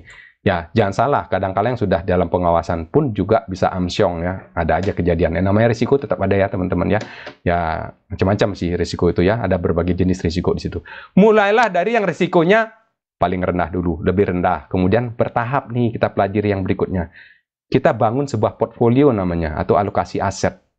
Ya, itu yang kita lakukan nanti ya. Jadi, jangan langsung jam ya. Pung, hilang. Nggak gitu ya. Jadi kita kenali dikit-dikit ya, sampai nanti terbentuk alokasi aset. Kalau lebih mudah mulainya lebih baik ya. Jangan taruh seluruhnya dalam satu keranjang. Itu pasti kalau pengusaha pasti begini ya. Kita balancing nih antara risiko dan hasilnya. Untuk capai tujuan tadi, ingat. Apa sih tujuan kita? Untuk pensiun, ya, untuk apa lagi sekolah, pendidikan. Nah, kita seimbangkan antara ada yang namanya likuiditas, stabilitas, pertumbuhan. Itu ada instrumennya masing-masing ya. Nah, kita alokasi itu kita sesuaikan usia. Nanti ada contoh ya. Usia, horizon waktu, toleransi, risiko masing-masing juga berbeda. Kita balancing. Ada contoh ya. Instrumen yang sifatnya liquid. Tadi saya kasih tahu ya, liquid itu gampang cair. Semuanya gampang cair, tapi kalau liquid di sini adalah boleh dibilang pokoknya tidak terlalu, atau instrumennya tidak terlalu berfluktuasi, sehingga pokoknya terjaga. Itu ada di pasar uang atau reksadana pasar uang. Yang stabilitas, jadi ya income-nya boleh dibilang stabil. Ya, tiap bulan dikasih kupon. Ya, kemarin baru launching ya, namanya SRI 014. Kasih 5,47% ya rate-nya di situ. Tiap bulan tuh, kupon tiap bulannya, rate per tahun ya, di mana-mana di sini hitungnya per tahun ya. Nah, tapi ingat kalau di situ obligasi ada pajak 15% ya. Kemudian ada reksadana pendapatan tetap di mana di situ reksadana ini sebenarnya berbasis obligasi juga. Tapi karena kemampuan manajemen aset yang bagus di situ dia bisa menghasilkan return cukup tinggi juga. Nah, tapi di sini tetap ada fluktuasi harga ya. Jadi di sini sudah mulai ada fluktuasi harga di sini. Ada naik turun yang lebih fluktuasi dibanding yang di atasnya. Nah, apalagi untuk pertumbuhan ini fluktuasinya lebih tinggi lagi. Tapi di balik risiko dia ada potensi pertumbuhan namanya. Itu ada di saham, reksadana saham. Properti ya biasanya kalau jangka panjang sih termasuk di sini ya. Gitu ya. Jadi kita balancing. Nah, kalau teman-teman mau properti, menurut saya saja sih di awal ya, kalau yang masih baru karyawan misalnya, mulailah ya gunakan ini. Kenapa? Karena memang untuk jangka panjang ini bagus ya. Tapi kalau di sini tipsnya adalah teman-teman, itu yang pertama, boleh dibilang sih pertama, kedua, dan tiga itu syaratnya atau tipsnya adalah lokasi gitu kira-kira ya. Dan harus kita lihat, yang kita perhatikan kenaikan nilai komersialnya. Jadi jangan kita pikir adalah, waduh ini enak nih, tanah nih gua injek nih, adem nih, gua beli di sini aja. Nah gitu, tapi maksudnya adalah apa? Ini nilai komersialnya kira-kira jadi barang apa enggak nih? Oh nanti akan jalan nih kalau misalnya tanah di pinggir jalan ya, walaupun tadi sejelek-jeleknya apapun di pinggir jalan itu tetap lebih akan potensi kenaikannya lebih tinggi, kira-kira begitu. Tapi harus tahu hati-hati juga ya, kita nggak tahu ya namanya ya, nanti itu jalan akan jadi jalan seperti apa ya, apakah dari malah tusuk sate gimana? Nah itu ada pertimbangan lain lagi ya gitu ya kira-kira ya. Nah apakah gunanya untuk tempat tinggal atau apa ya? Kalau sudah punya tempat tinggal ya, tapi tentunya kalau tempat tinggal jangan cari yang di tengah jalan ya, pinggir jalan juga rame ya. Boleh aja kalau cukup luas, tapi kalau mau adem. Tapi kalau mau investasi itu bagus banget lah. Kira-kira begitu ya. Jadi jangan cuman mikir karena ini enak nih, ya beli sana aja gitu, enggak. Kita harus hitung-hitungan juga. Kemudian ya tentunya harga miring. Nah, teman-teman, kalau punya duit ya, saat ini time to buy sih. Ya, teman-teman. Sekarang banyak harga yang terdiskon saat ini. Tapi terdiskon sih di banyak hal ya, bukan hanya di properti aja, di banyak instrumen sih terus terang ya. Nanti kita lihat ya. Di sesi kedua nanti Kak Manuel juga kasih tahu kira-kira. Nah, kita harus gunakan instrumen kalau kita pakai KPR ya. Itu boleh ya, teman-teman. Kalau di dalam keuangan itu ada istilah hutang produktif sama hutang konsumtif. Nah, ini termasuk hutang produktif kalau kita menggunakan KPR di sini, karena salah satu instrumen untuk membesarkan aset balance sheet kita adalah memang hutang. Tentu kita harus hitung-hitungan bisnis di sini. DP-nya berapa? Nah, kabar baiknya teman-teman, pemerintah sudah melakukan relaksasi. DP-nya sekarang bisa 0% loh, luar biasa ya. Kita nggak punya DP, nggak punya duit nih. Kalau dulu saya harus punya 200 juta nih kalau mau beli rumah 1M gitu kan misalnya, karena dia dulu itu 20% DP-nya. Terus pengetatan, waktu itu DP sempat harus 50%, sempat ya di rumah kedua, rumah ketiga gitu ya. Wah, itu pengetatan. Sekarang teman-teman dilosin loh. 0% DP. Bagus banget nih. Jadi momentumnya bagus. Tapi harus ingat ya, harus ingat gimana kita memanage risikonya, karena dalam konsep keuangan tetap ya ada namanya solvency ratio. Artinya apa? Nilai aset kita tuh harus lebih besar dari nilai utang. Karena kalau kita suatu saat ya terlikuidasi gitu ya, nggak mau membayar, itu akan dilikuidasi. Nah, kalau nilai asetnya kurang dari rumah hutangnya dibilang bangkrut istilahnya gitu ya. Jadi ada solvency ratio namanya di situ. Kita tetap harus punya aset lain yang mengcover itu, kira-kira begitu ya. Walaupun kita pada saat transaksi kita nggak pakai DP, kita aset lain itu kita harus punya cadangan. Nah, cicilan bunganya bagaimana? Ya gitu, kita harus review tuh tahun ke tahun. Jangan kenakan ya. Kenakan apa? Oh, sekarang bayarnya udah 13%, padahal ada yang 7% kan gitu kan. Pindahin lah, kayak lebih murah gitu kan. Jangan kenakan bayarnya. Asik banget ya. Seneng sih kalau yang dibayar ya. Kalau ya bank yang dibayar sih senang ya kalau dapat 13% gitu kan. Tapi kalau ada yang 7% kenapa nggak lebih baik gitu. Nah, kita harus lihat nih biaya awal, biaya penalti, kalau nanti mau pelunasan kita mau take over itu bagaimana. Itu ada faktor-faktor itu ya teman-teman. Ya lebih detailnya nanti boleh diskusi ya. Mau di sini kalau cukup waktunya, kalau nggak kita bisa offline ya. Ini ada ini saya di medsos ya. Nama saya boleh di DM ke situ ya. Nah, contohnya misalnya sekarang Kak saya punya income 10 juta, oke, pengeluaran pribadi 5 juta, oke. Mau gimana nih? Ingat asuransi 1 juta boleh, investasi 1 juta. Nah, misalnya kita mau nyicil nih sekarang, berapa sih cicilannya? Ada hitungannya nih. Ya, untuk KPR misalnya berapa? Nah, DP kan sekarang udah 0%, karena kita punya aset lain boleh deh lebih aman. Nah, dari hitung-hitungan ini kita bisa tentuin nih harga rumah berapa, mau jangka waktu berapa, rate-nya sekarang berapa. Sehingga kita bisa ngincer. Oh, zaman saya dulu ya, waktu saya pertama kali kerja, wah, saya mau ngincer rumah 300 juta. Zaman dulu tuh udah tinggi lah gitu ya. Daripada saya ngekos 500.000 juga tiap bulan gitu ya. Saya nyicil juga 500.000. Ya udah, ini kan jadi barang gitu kan. Itu contohnya, itu yang saya lakukan dulu ya. Nah, karena itu investasi namanya jangka panjang. Dan ternyata benar ya, kita pilih lokasi dekat jalan tol dan sebagainya, nilainya meningkat cepat gitu ya. Contoh itu ya. Nah, kita harus ingat nih, dana darurat kita ada berapa, ada kelebihan apa enggak, ada aset lainnya enggak yang mengcover ya. Itu kira-kira pertimbangannya pada saat kita mau investasi seperti ini ya. Biaya-biaya lain berapa? Biasanya kalau di properti sekitar 5-10% lah kita harus siap tuh. Ada biaya akad kreditnya ya, biaya provisi, biaya, ya macam-macam lah di situ ya, kita harus siapin. Nah, ini lebih detail lagi ke pasar modal. Nanti akan dibahas lebih detail sama Kak Manuel ya. Sekarang ini situasi risiko ya, situasi pandemi. Tapi tetap memiliki harapan ya. Kita tahu bahwa vaksin lagi digalakkan ya, Indonesia ya lagi mengejar ya. Karena di USA cepet banget nih mereka vaksinasinya. Kita lihat tadi banyak investasi di logam mulia ya, karena memang waktu tahun lalu sih ngelonjak harganya. Sekarang udah mulai terkoreksi dikit ya. Nah, di sisi lain pasar saham mulai bergerak. Nanti akan dibahas lebih detail di sesi kedua ya.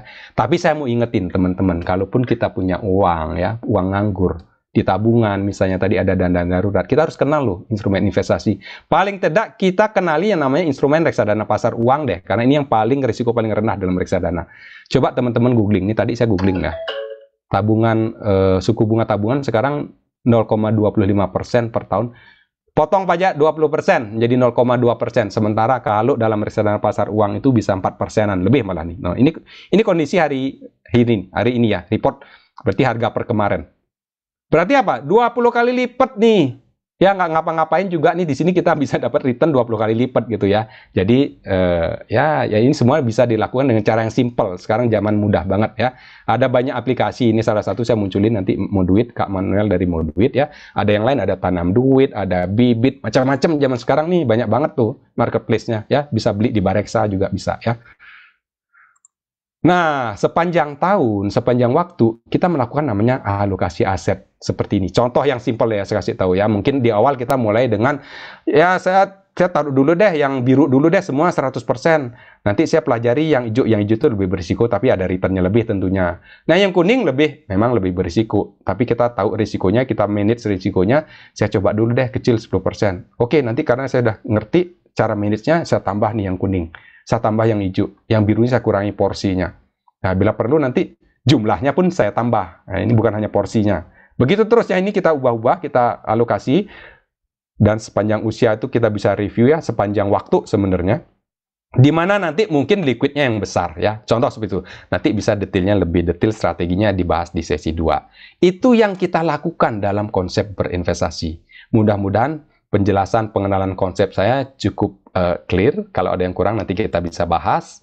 Ya, jadi basically ini saya berusaha memberikan practical tips ya. Seperti ini. Thank you. Ini kontak saya. Silakan hubungi secara offline juga. Ada di medsos dan nomor WA saya di sini. Terima kasih teman-teman perhatiannya. Semoga bermanfaat untuk teman-teman semua. Saya kembalikan ke moderator. Thank you, Kak Harim ya, thank you Kak Harim ya.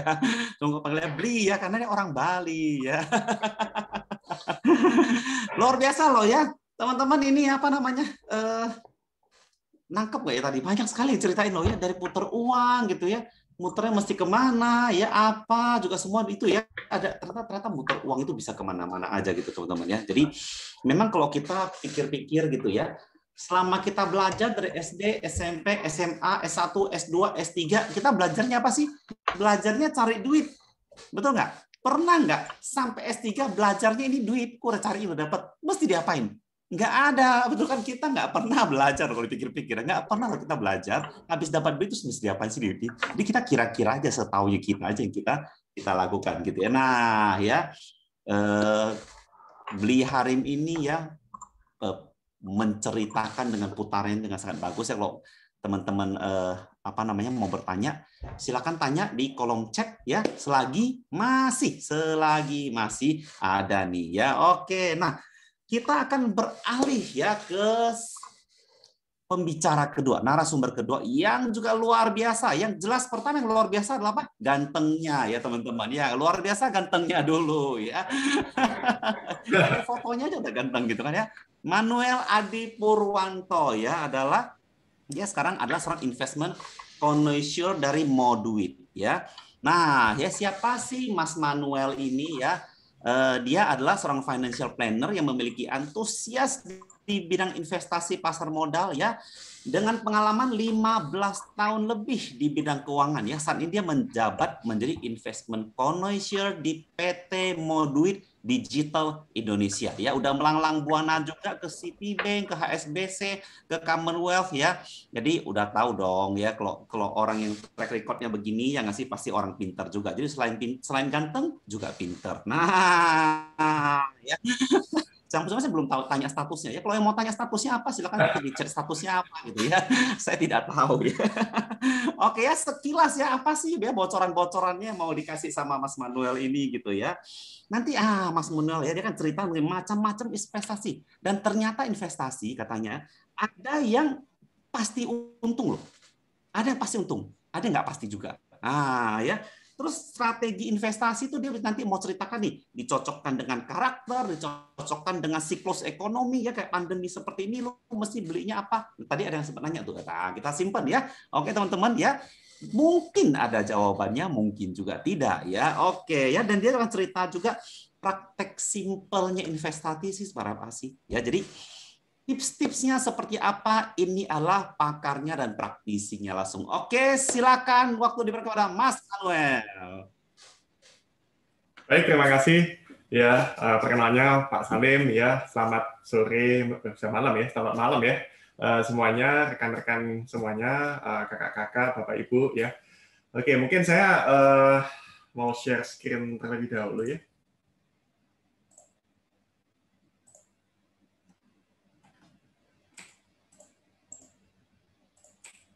Oke, sudah terlihat ya. Oke, saya mulai saja. Tadi sudah dikenalkan ya oleh Mas Salim ya mengenai profil saya ya. Kira-kira saya sudah sekitar 15 tahun di bidang keuangan ya. Sebelumnya di perbankan, menjabat sebagai investment spesialis, juga pegang rekan-rekan RM atau relationship manager yang ada di bank ya untuk memberikan support baik itu analisa ekonomi, update ataupun rekomendasi produk kepada nasabah-nasabah yang juga sering bertanya kepada saya gitu ya. Kurang lebih gitu yang saya lakukan ya sebelum saya pindah ke platform digital online yaitu PT Moduit Digital Indonesia. Ya nanti saya ceritakan di belakang untuk mengenai Moduit juga. Oke. Mungkin yang pertama ya tadi sudah dijelaskan dengan cukup detail ya oleh Pak Harimbawa ya. Yang pertama kita harus tahu investasi kita, itu udah pasti ya. Jadi ingat-ingat kalau mau invest itu ingat KYE ya. Jadi know your investment ya. Jadi kalau biasanya ada istilah KYC atau know your customer, kalau ini KYE ya, know your investment. Nah, kenapa ini penting ya? Karena itu seringkali kita investasi itu ikut-ikutan. Tadi sudah disampaikan juga ya. Seringkali ikut-ikutan, kita nggak ngerti, katanya untung, katanya bagus, saham ini bagus, saham itu bagus, ikut investasi ini ya. Ujung-ujungnya kita nggak tahu dan kita menyalahkan orang lain gitu ya, yang mengajak kita ya. Padahal menurut saya kalau sudah seperti itu, tadi salahnya ada di diri sendiri ya. Karena pada intinya investasi itu kan yang melakukan kita ya. Jadi tentunya kita yang harus mengontrol uang kita sendiri gitu ya, jangan kita serahkan kepada kita mempercayakan kepada informasi dari orang lain ya. Pada ini itu. Nah, yang kita di sini ada 6 ya, jadi 5W 1H ya. Ini udah sangat common juga diajarkan mungkin di sekolah atau kuliah ya. Jadi yang pertama why-nya dulu tadi udah dijelaskan secara detail why-nya. Kenapa kita harus investasi? Karena kita harus mempersiapkan masa depan ya, untuk menyimpan atau menciptakan passive income supaya juga mungkin pada hari tua bisa mempunyai penghasilan tanpa perlu bekerja lagi. Itu contoh-contoh why ya, selain ada pendidikan ya. Intinya tujuan goal-nya itu sudah harus clear. Kita mau invest untuk apa gitu ya. Bukan invest untuk dapat uang besok gitu ya. Jadi harus lebih spesifik nih. Nah, ini juga masih sering ini kalau kita lihat di investasi, pokoknya saya mau untung aja. Untungnya kapan? Kalau bisa bulan ini. Nah, itu juga sesuatu yang salah mindset-nya. Jadi pertama harus clear dulu why-nya ya. Goal-nya itu untuk apa? Karena itu akan menentukan sebenarnya aset investasinya juga. Ya, kemudian baru kita lihat what. What ini artinya apa? Ya, kemudian kapan timing yang tepat nih. Karena tidak semua investasi pastinya mempunyai timing yang cukup bagus di setiap siklus pasar ya. Ada siklus pasar tertentu yang menguntungkan buat saham, ada juga siklus pasar tertentu yang menguntungkan buat obligasi, dan juga ada siklus pasar tertentu mungkin pegang cash juga lebih bagus ya. Nah, kemudian yang juga harus diingat adalah who-nya nih, who ya. Who ini siapa yang baik itu mengelola investasi itu ya. Kalau reksadana itu nanti kita lihat juga siapa manajer investasinya ya. Apakah kita bisa mempercayakan manajer investasi ini gitu ya. Kalau who-nya di kita sendiri, kita yang take control, ya berarti kita harus tahu nih kita capacity-nya investasi sejauh mana ya. Kalaupun investasi ke perusahaan, berarti perusahaannya apa gitu ya, siapa yang keluar perusahaannya, itu kurang lebih dengan who ya.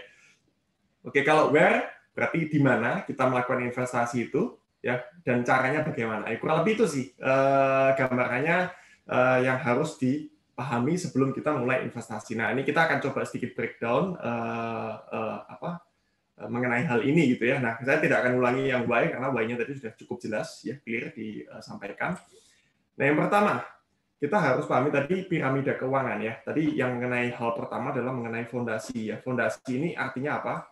Ya sebisa mungkin kita tidak masuk ke investasi sebelum kita sudah cukup kuat di sisi fondasi. Ya, itu paling penting ya. Karena tadi tidak akan mudah ya kalau fondasinya ini belum sehat. Artinya gini, buat hidup sehari-hari aja masih susah lah, gimana kita mau investasi. Nah, ini artinya kan kejar-kejaran nih, antara investasinya kejar-kejaran dengan kebutuhan. Nah, tentunya ini jadi nggak ideal kalau sudah seperti itu. Padahal investasinya ada plot-plotnya, ada jangka waktu yang harus diplot untuk kita mau memilih instrumen investasi itu ya. Jadi itu yang paling penting ya. Saya nggak akan bicara detailnya. Nah, sekarang saya akan coba discuss mengenai investasinya sendiri ya. Tadi kalau properti juga udah dibahas ya, itu salah satu investasi. Kemudian ada obligasi, saham, reksadana, ada barang antik ya. Itu juga bisa dikatakan sebagai investasi, cuman ini memang segmennya sangat spesifik sekali. Tidak semua orang menguasai kalau barang antik ini ya. Kemudian logam mulia, ya tadi juga cukup banyak, tadi saya lihat ya, investasi sini, betul, itu juga salah satu investasi, ada deposito, pinjaman P2P, dan juga termasuk bisnis sebenarnya ya.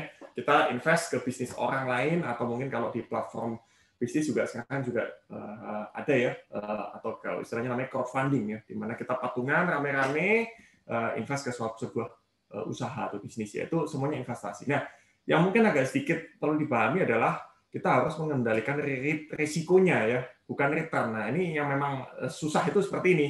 Kita kadang lihatnya returnnya dulu, lupa risikonya. Itu yang sering kejadian. Nah, ini yang harus dipahami ya, karena yang penting nomor satu menurut saya sih bukan return ya, karena risiko ya, karena apalah artinya return yang tinggi, tapi kita tidak bisa memanage risikonya, bahkan kehilangan pokoknya. Ya. Itu tentunya harus dipahami gitu ya. Nah, kemudian kalau kita lihat, kita harus membedakan nih mana yang namanya investasi, mana yang namanya spekulasi. Nah, ini juga orang yang sering salah kaprah ya. Spekulasi itu contohnya salah satunya adalah future ya. Kalau mungkin Bapak Ibu di sini kenal trading forex ya. Trading forex itu kalau saya bilang itu adalah masuk ke aset spekulasi, karena trading forex itu tidak bisa disimpan. Artinya kita mau simpan jangka panjang, karena trading forex itu menggunakan leverage ya, atau margin ya. Which itu berarti kita melakukan namanya spekulasi ya. Itu lebih cocoknya lebih ke arah trading nantinya ya, ke trading bukan investasi. Ya, aktif sesuatu yang dilakukan secara aktif, dan tentunya ini butuh ilmu yang sangat advance sekali. Nggak bisa kita tanpa ilmu kita masuk ke instrumen ini langsung hajar gitu aja, wah ini udah pasti berisiko tinggi ya. Nah, kemudian ada lagi opsi. Kalau opsi mungkin di sini di Indonesia kurang begitu dikenal ya, tapi kalau ini ada di luar negeri, terutama di US itu sangat common. Opsi ini lebih simpelnya adalah kita membeli kontrak ya. Jadi misalnya kita mau beli saham untuk 1 bulan ke depan, tapi kita nggak beli fisiknya sekarang, kita beli opsinya nih namanya. Jadi opsi atau hak untuk membeli saham ini di masa depan. Nah, tapi opsi ini tergantung. Kalau misalnya ternyata kita opsinya di kontraknya harganya ternyata lebih murah pada saat sahamnya nanti di bulan depan, itu kita bisa eksekusi itu. Jadi kita langsung eksekusi, otomatis kita beli dong sahamnya, kemudian kita jual aja di pasar juga sudah dapat keuntungan ya. Tapi kalau sahamnya turun, kita rugi dari senilai namanya adalah kontraknya. Jadi kayak bayar premi gitulah kalau istilahnya. Jadi ada sistem seperti itu. Nah itu bisa dilakukan, cuma kalau di Indonesia belum ada ya. Itu salah satu, tapi itu juga termasuk spekulasi karena tadi kan kita menspekulasi untuk jangka yang sangat pendek nih ceritanya ya. Kemudian ada namanya saham kapitalisasi kecil ya, ini kalau mungkin commonnya orang tahunya namanya istilahnya saham gorengan ya, saham yang digoreng-goreng ya, yang mungkin juga teman-teman rekan-rekan baca di media ya, itu melibatkan bahkan institusi atau BUMN pemerintah. Nah itu contoh hal seperti ini, ada kong kali kong ya, atau ada kesepakatan antara si investornya dengan ya pemilik usahanya, atau misalnya kasarnya mungkin bandar yang mungkin juga sering dikatakan, itu juga termasuk spekulasi ya, karena nggak ada dasarnya nih, naik turunnya itu nggak tahu itu karena apa gitu ya. Nah itu juga termasuk spekulasi. Nah mungkin yang juga cukup hype itu aset satu lagi kripto. Nah kripto kalau dari sisi konsep perencanaan keuangan memang belum masuk di kategori investasi, ini masih dikategorikan spekulasi. Nah kenapa ini dikatakan spekulasi? Karena susah sekali kita bisa memperhitungkan value atau nilai dari suatu aset seperti kripto seperti ini gitu ya. Nah itu yang agak lebih susah ya, karena dasarnya lebih dari supply dan demand sebenarnya yang kalau kita lihat ya. Jadi kalau supply demand aja, tapi nggak bisa dihitung nih harga wajarnya berapa, kemudian aset yang mendasari apa, ya perusahaannya nggak ada cash flow-nya atau keuangannya, tapi hanya dari sisi supply dan demand ya. Terlepas mungkin kalau di dalamnya kalau itu juga masih ada bisa dapat bunga dan sebagainya, tapi tetap itu belum dihitung sebagai aset investasi. Kurang lebih seperti itu. Jadi tentunya kita harus tahu urutannya gitu ya. Jadi fondasinya artinya ya porsi utamanya itu ini fondasinya dulu. Kalau sudah kuat baru kita besarin nih investasinya. Nah, kalau kita ada uang lebih lagi mau kita alokasikan untuk aset spekulasi boleh. Tapi tentunya ini jangan kebalik nih. Yang besar malah aset spekulasinya, fondasinya nggak ada, investasinya di tengah. Nah itu udah pasti akan ya istilahnya cepat atau lambat kita akan mengalami namanya financial problem gitu ya. Nah, ini harus dipikirkan ya. Oke, kurang lebih itu yang saya mau kasih gambaran di sini ya, supaya lebih paham konsepnya. Nah kemudian kalau kita masuk ke definisi, ya saya akan lebih bahas mungkin di pasar modal, karena saya juga berkecimpungnya lebih banyak di dunia pasar modal ya. Nanti kalau memang pertanyaannya lebih ke aset investasi yang lainnya, ya mungkin saya nggak bisa terlalu in detail menjelaskan ya, karena pasti ada spesialisnya masing-masing. Cuman kalau pasar modal ini kurang lebih saya cukup mengerti ya. Nah kalau pasar modal itu kita harus tahu itu ada dua, satu adalah keuntungan pasti, satunya adalah keuntungan tidak pasti ya.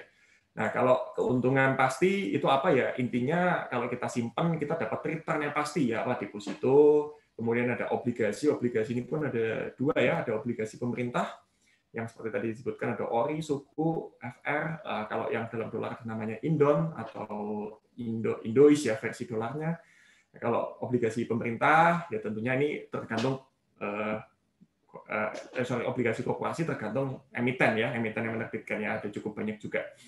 Nah kemudian ada juga satu lagi surat hutang jangka pendek MTN. Nah bedanya kalau obligasi itu biasanya tenornya panjang. Panjang itu pengertiannya biasanya waktu keluar itu minimumnya 3 tahun. Jadi ada 3 tahun, nanti ada yang 5 tahun, 10 tahun, 15 tahun, 20 tahun, tergantung si penerbit. Nah satu lagi adalah surat hutang jangka pendek MTN. Nah bedanya adalah kalau jangka pendek ini kontraknya lebih pendek. Nah, biasanya tuh cuma setahun malah seringnya ya. Artinya setahun sudah selesai gitu ya. Nah tapi kalau MTN ini itu biasanya diterbitkan oleh korporasi. Nah bedanya adalah dari sisi regulasi. Untuk menerbitkan MTN itu lebih mudah karena proseduralnya itu tidak membutuhkan persetujuan langsung dari OJK ya.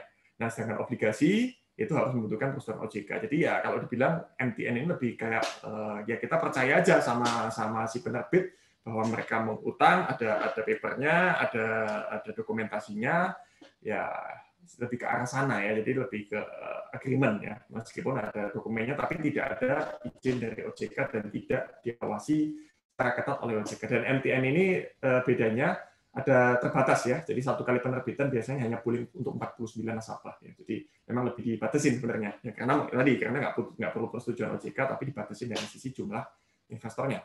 Nah pinjaman P2P otomatis ini kita menjadi seperti financing ya, seperti bank kita memberikan lending ya. P2P ini kan hanya memperantarai antara investor dengan si peminjam ya, jadi itu kan perantara aja. Nah nanti di tengah-tengah ini otomatis ada fee yang didapat dari si provider aplikasinya atau provider B2B-nya. Nah, itu otomatis kita pass on aja.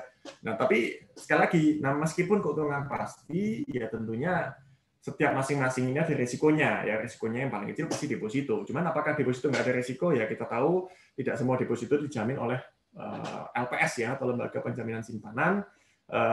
Itu pun hanya maksimum 2 miliar dan harus mengikuti rate dari LPS ya. Tentunya pasti tetap ada risiko meskipun kecil sekali.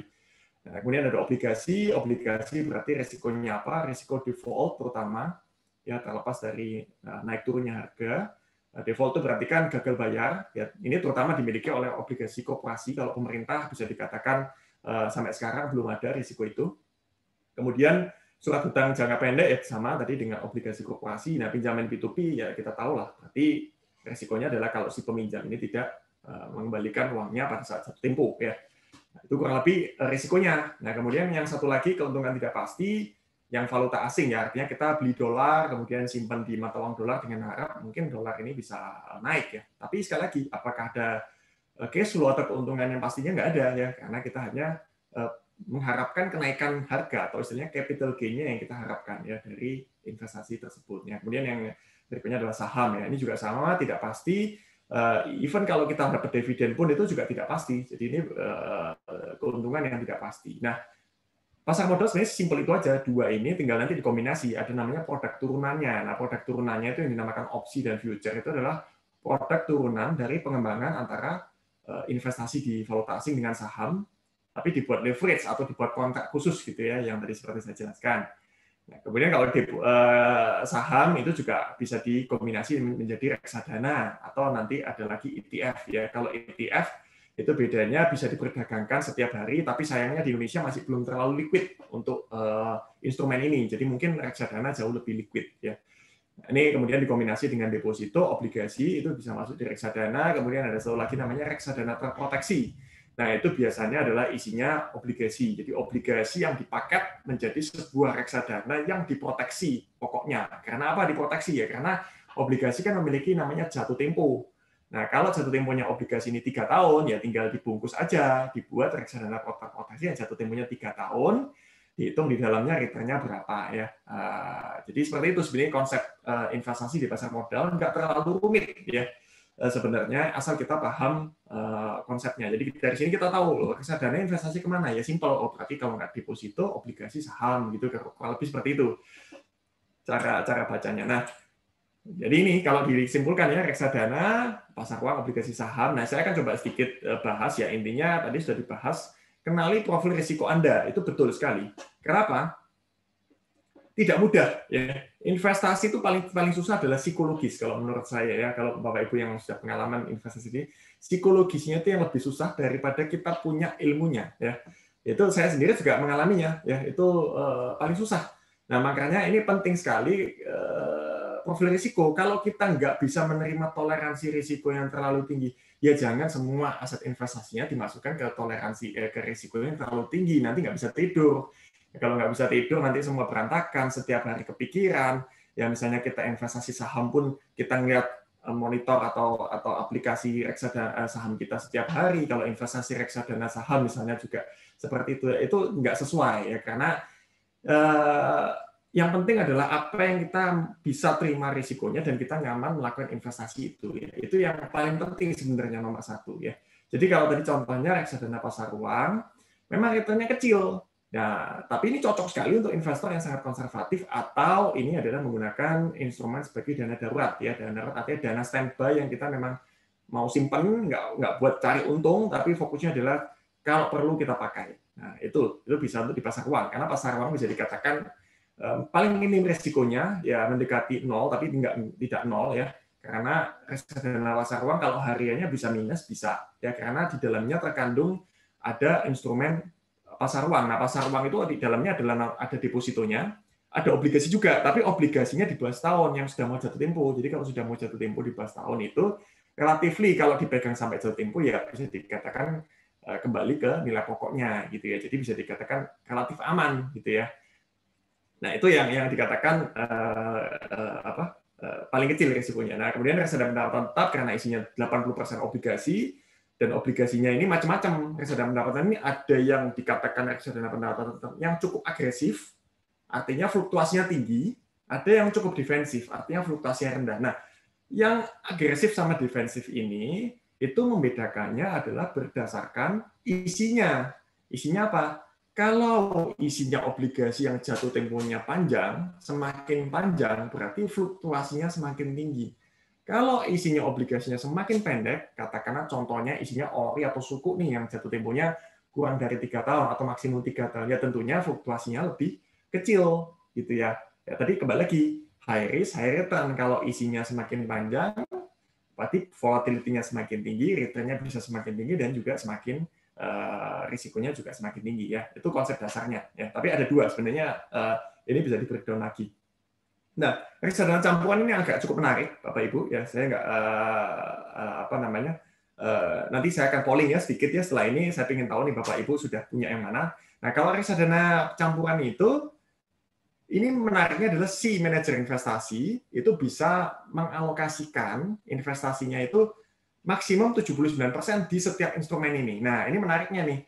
Reksadana campuran ini ada dua macam juga, Bapak Ibu. Ada yang dikelola secara aktif, artinya nanti sebentar sahamnya bisa 70%. Nanti kalau dilihat mungkin kondisinya kurang bagus atau situasinya mungkin kurang oke atau mungkin obligasi lebih bagus, sahamnya diturunin hanya tinggal 20% atau 10% ya. Itu bisa dilakukan tuh di reksadana campurannya, yang tidak bisa dilakukan kalau nanti masuk di reksadana saham. Nah, itu menarik tuh. Tapi ada juga manajer investasi yang tidak begitu mengelolanya. Dia mengelolanya pokoknya dikelola secara balance saja. Sahamnya sekian, obligasi sekian, katakanlah misalnya 40%, atau kurang lebih di kisaran itu. Nah, itu juga ada. Jadi ini juga macam-macam, Bapak Ibu ya. Makanya kalau di sini yang sudah pernah investasi reksadana campuran bisa dipelajari lebih lanjut tuh strateginya bagaimana. Ya, yang paling common yang mungkin orang lihat adalah reksadana saham, karena ya sekali lagi semua orang pasti ingin untung, tapi ya balik lagi ya, meskipun ini keuntungan potensinya paling tinggi, juga risikonya paling tinggi. Nah, inti semuanya adalah daripada ini adalah jangka waktu yang saya tekankan ya, tadi sudah juga ditekankan. Kalau jangka waktunya kita mau investasi reksadana saham, dipastikan itu kita tidak akan menggunakan dananya di bawah 5 tahun. Itu yang harus dipahami. Begitu juga reksadana campuran, berarti di kisaran 3-5 tahun idealnya. Reksadana pendapatan tetap idealnya di 1-3 tahun. Yaitu kurang lebih yang harus di mindset-nya di depan. Ya, Bapak Ibu, jangan nanti udah masuk di reksadana saham pengen untungnya sebulan ini, lah itu tentunya terlalu berisiko sekali ya. Nanti kalau sebulan nggak untung dianggap udah nggak bagus dijual. Nah, itu juga tentunya sudah salah kaprah atau salah mindsetnya sudah salah di depan gitu ya. Itu harus dipertimbangkan. Nah, mungkin saya masuk ke pooling dulu ya. Bapak Ibu bisa melakukan pooling ya mengenai reksadana ini supaya saya juga lebih tahu nih. Bapak Ibu sudah invest di reksadana yang mana nih di antara 4 ini? Mungkin bisa dibantu panitia poolingnya.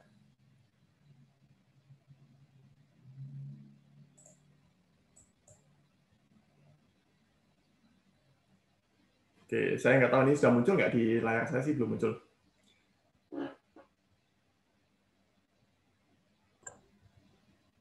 Udah ada muncul resultnya, sudah ada tuh Kak Manuel. Sudah ya? Oh ya, ya sorry. Ya, sudah ada juga hasilnya. Tutup slide-nya soalnya. Ya. Sorry, silakan mengisi. Ya, saya berarti kembali ke. Oke, saya stop share dulu ya karena ini nggak kelihatan nih pollingnya.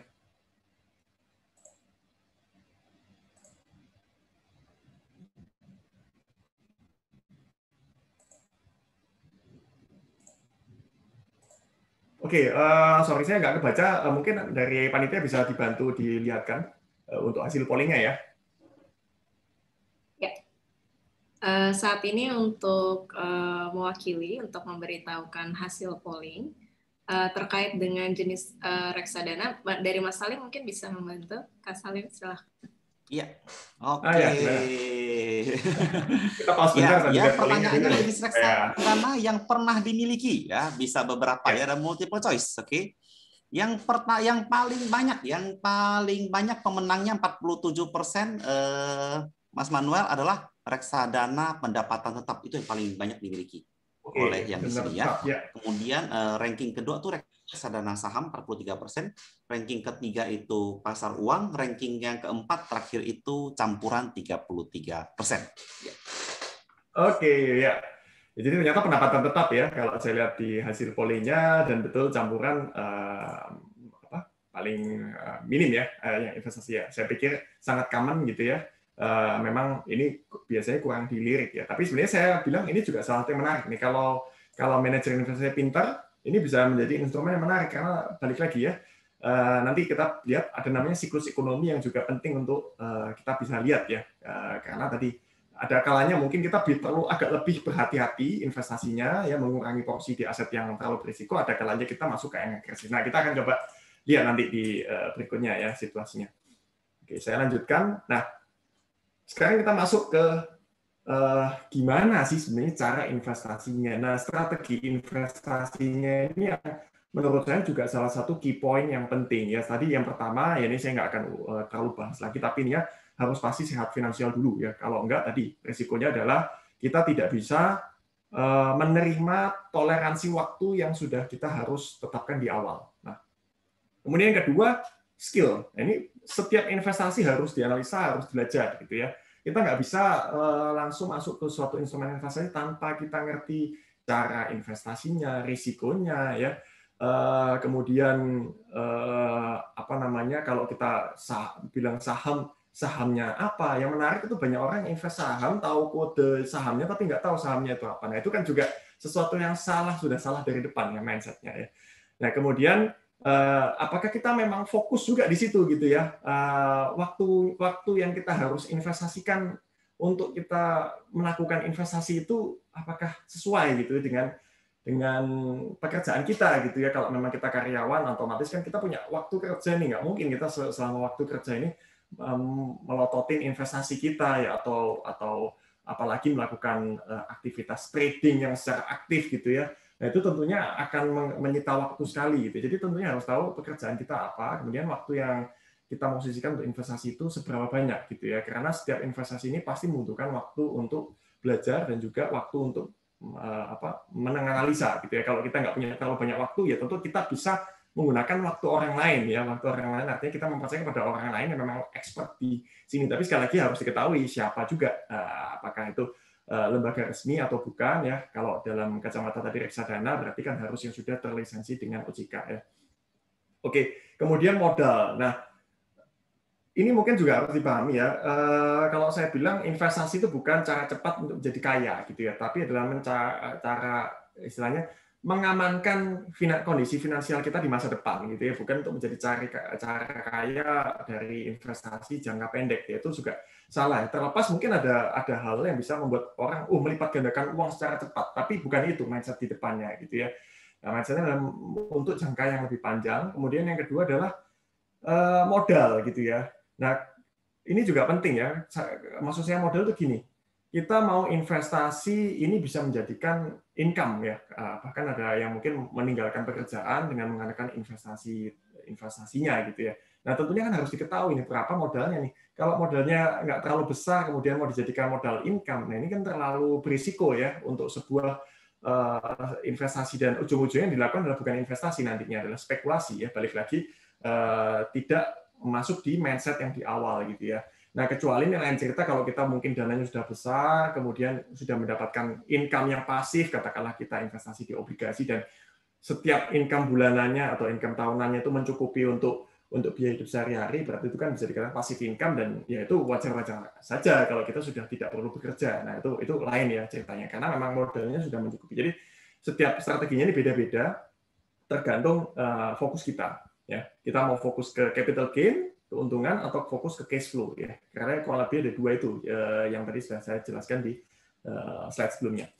Nah, strateginya juga kalau kita ngomongin saham ya, ini saya coba melihat dari kalau kita mau investasi di saham itu sebenarnya ada lima tahapan gitu ya, 5 cara gitu ya.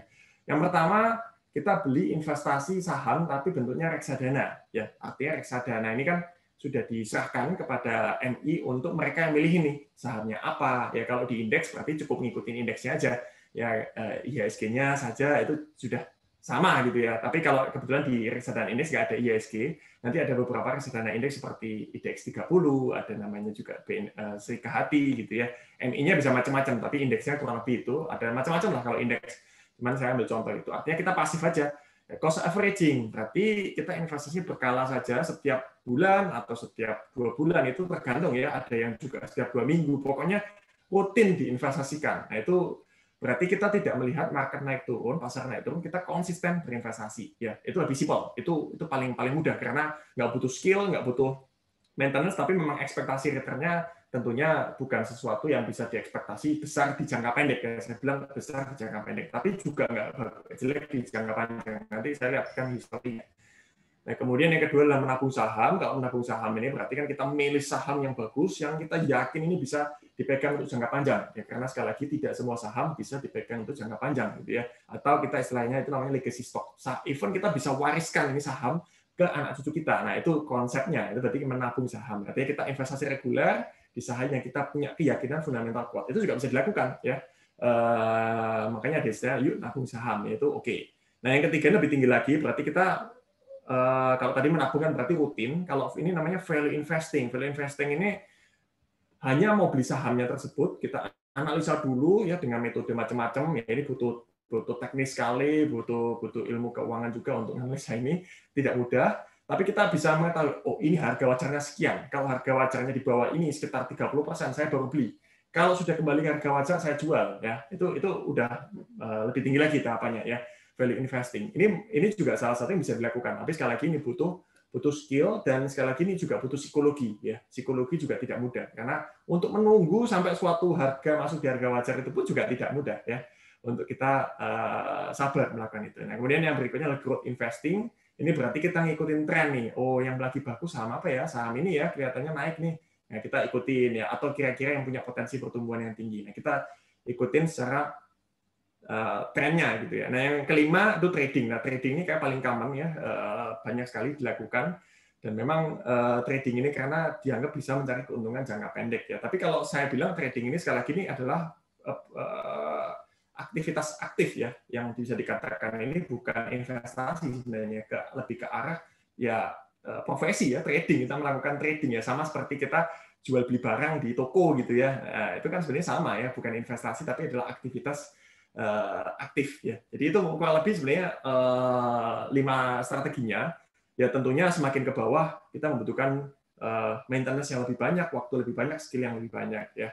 Nah ini harus kembali lagi. Nah kalau ditanya cara apa yang paling bagus, semuanya adalah kembali ke Bapak Ibu atau kakak-kakak sendiri ya. Ya kalau ditanya, karena kalau ditanya investasi apa yang paling bagus, ya sering investasi apa yang paling menguntungkan ya. Kalau saya selalu akan bilang investasi yang paling menguntungkan adalah investasi yang Anda pahami atau yang kita pahami atau yang kita kuasai gitu ya. Nah kalau kita kuasai investasi tersebut ya sah-sah saja ya, berarti kita bisa masuk ke arah. Tapi kalau kita tidak menguasai ya bukan berarti tidak boleh beli, tapi dibatasin risikonya. Karena tadi sekali lagi manage your risk ya, bukan your return gitu ya. Itu saya kasih gambaran seperti itu. Nah kemudian kapan mulai investasi jadi juga dibahas. Ini hanya sedikit konsep, sebenarnya konsep investasi yang paling kuat adalah konsep kekuatan bunga berbunga ya. Makanya selalu dikatakan mulai sekarang, semakin muda semakin bagus. Kalau dari kecil atau dari usia, ya kalau kecil mungkin masih susah lah ya, belum punya pendapatan ya, tapi kalau misalnya sudah mulai aktif bekerja ya, itu sebisa mungkin udah mulai bisa nyisihkan tuh jauh lebih bagus ya. Nggak usah jauh-jauh, kalau bisa menyisihkan 1 juta konsisten setiap bulan aja, ini menurut datanya, dan kita bisa dapat return 10% secara annual return, berarti pada usia 60 tahun, kalau kita startnya di usia 25 tahun, itu uangnya udah berkembang dari total ngumpulinnya 432 juta ke 3,7 miliar ya. Nah, kalau kita mulainya baru di usia 35 tahun, selisihnya cuma 100 juta ngumpulinnya, tapi ini jauh banget ini, hampir mungkin 2,5 kali lipatnya, lebih banyak ya, hanya menjadi 1,3 miliar, dan kemudian berikutnya, kalau kita mulainya di usia 45 tahun, itu hanya dari 192 juta menjadi 454 juta. Yaitu artinya semakin muda semakin bagus, dan kita fokuskan investasi secara rutin. Ya. Oke, kemudian berikutnya, nah ini tadi juga sempat dibahas ya. Sebenarnya kalau cara aset alokasi itu ada 3 macam sebenarnya ya. Yang pertama kita sesuaikan risk profile kita. Jadi kita nyusun nih, kalau risk profile kita agresif, kita berapa persen di instrumen yang agresif seperti saham atau reksadana saham ataupun campuran. Nah, kemudian berapa persen di pendapatan tetap atau di pasar uang. Nanti tadi sudah dijelaskan dengan baik ya oleh Pak Arim bahwa nanti seiring waktu kita bisa ubah tuh, karena kan risk profile-nya bisa bisa meningkat seiring dengan kemampuan kita mengerti instrumen tersebut ya. Nah, kemudian kita bisa kombinasikan dengan namanya tactical asset allocation. Tactical asset allocation ini menyesuaikan dengan kondisi ekonominya nih. Contohnya nih, kalau tahun lalu saham bisa turun sampai 40%. Ya nggak ada salahnya, tentunya kita investasi lebih banyak di instrumen tersebut gitu ya. Namanya dapat diskon gitu ya. Nah, itu kita bisa tambahin tuh ke saham lebih banyak gitu. Tapi sekali lagi harus sudah tahu dulu sahamnya apa. Kalau nggak tahu ya beli aja reksadana saham gitu ya. Jangan mengambil risiko terlalu tinggi. Kalau nanti ternyata malah saham ini beli malah nggak naik gitu ya. Padahal sudah dikasih diskon. Nah itu tentunya harus dipahami juga. Nah itu contohnya seperti itu. Nah ataupun juga nanti lebih banyak ke obligasi dan sebagainya. Itu bisa dilakukan dengan taktikal. Tapi ini butuh kita pemahaman mengenai ekonomi. Nanti saya akan jelaskan sedikit mengenai siklus ekonomi. Kemudian yang terakhir yang mengenai goal base ini adalah kita memilah-milah sebenarnya. Ini memilah-milah goal kita, misalnya katakannya goalnya pensiun. Ya. Berarti kan kalau usianya masih 25 tahun, berarti kan masih panjang nih sampai usia pensiunnya misalnya 55 tahun. Nah ini kita bisa nih, yang part uang yang di pensiun ini kita taruh di reksadana saham atau saham. Nah, karena kan jangka waktunya sudah 5 tahun. Tapi kalau goalnya ternyata untuk pendidikan anak tadi, dibutuhkannya 3 tahun lagi, ya tentunya jangan nih kalau sudah 3 tahun, tadi sudah nggak masuk tuh di konsep investasi di instrumen reksadana saham ataupun saham. Kita hanya alokasikan di pendapatan tetap saja cukup. Ya. Apalagi semakin pendek untuk liburan ya mungkin cuma 1 tahun ya tentunya pasar uang saja. Jadi itu bisa dipecah-pecah juga berdasarkan goalnya ya. Jadi itu kurang lebih untuk pemahamannya, nggak harus terpaku di salah satunya. Sebenarnya itu yang saya mau highlight gitu ya. Disesuaikan aja dengan preferensi dari rekan-rekan atau Bapak Ibu sekalian ya. Oke, nah saya sedikit cerita mengenai siklus ekonomi supaya ada gambaran ya. Mungkin teman ini agak sedikit teknis, jadi kalau memang agak membingungkan ya nanti bisa ditanyakan lebih lanjut ya. Pada intinya pasar ekonomi itu nggak akan selalu bagus terus, jelek terus juga nggak akan selalu ya seperti tahun lalu sampai mungkin awal tahun ini juga kita kena namanya pandemi ya itu otomatis kan bisa dikatakan siklus ekonomi jelek ya. Jadi kalau kita lihat nih tahun lalu kita ada di siklus ekonomi mana? Kita ada di namanya ini siklus ekonomi yang terjadi namanya reflasi ya atau penurunan dari puncak ekonomi ya. Di mana inflasinya tinggi itu turun menjadi inflasi rendah. Sebenarnya inflasinya sudah sempat stagnan ya, namanya stagflation. Kalau inflasinya tinggi tapi nggak naik lagi atau nggak turun lagi itu stagnan gitu ya. Nah kalau sudah ekonominya inflasinya stabil gitu ya, pertumbuhan ekonomi juga nggak ada perkembangan. Nah itu mungkin bisa agak lebih defensif tuh kalau sudah seperti itu. Kita bisa banyakin instrumen cash ya. Jaga-jaga kalau ternyata ekonominya mulai lesu. Nah itu seperti yang terjadi di tahun lalu ya, meskipun nggak ada yang menyangka kan tahun lalu memang ada pandemi. Tapi kalau kita sudah siap masuk dengan kondisi seperti itu, ternyata cash itu sangat diuntungkan karena kita bisa membeli aset yang menarik di harga yang lebih murah ya, baik itu obligasi, saham ataupun properti. Nah, kalau pada saat reflasi ini obligasi bagus ya, karena apa? Suku bunga mulai dipotong ya. Jadi kalau suku bunga mulai turun, obligasi akan naik, itu teorinya gitu ya. Pertama itu yang akan oke, kemudian begitu marketnya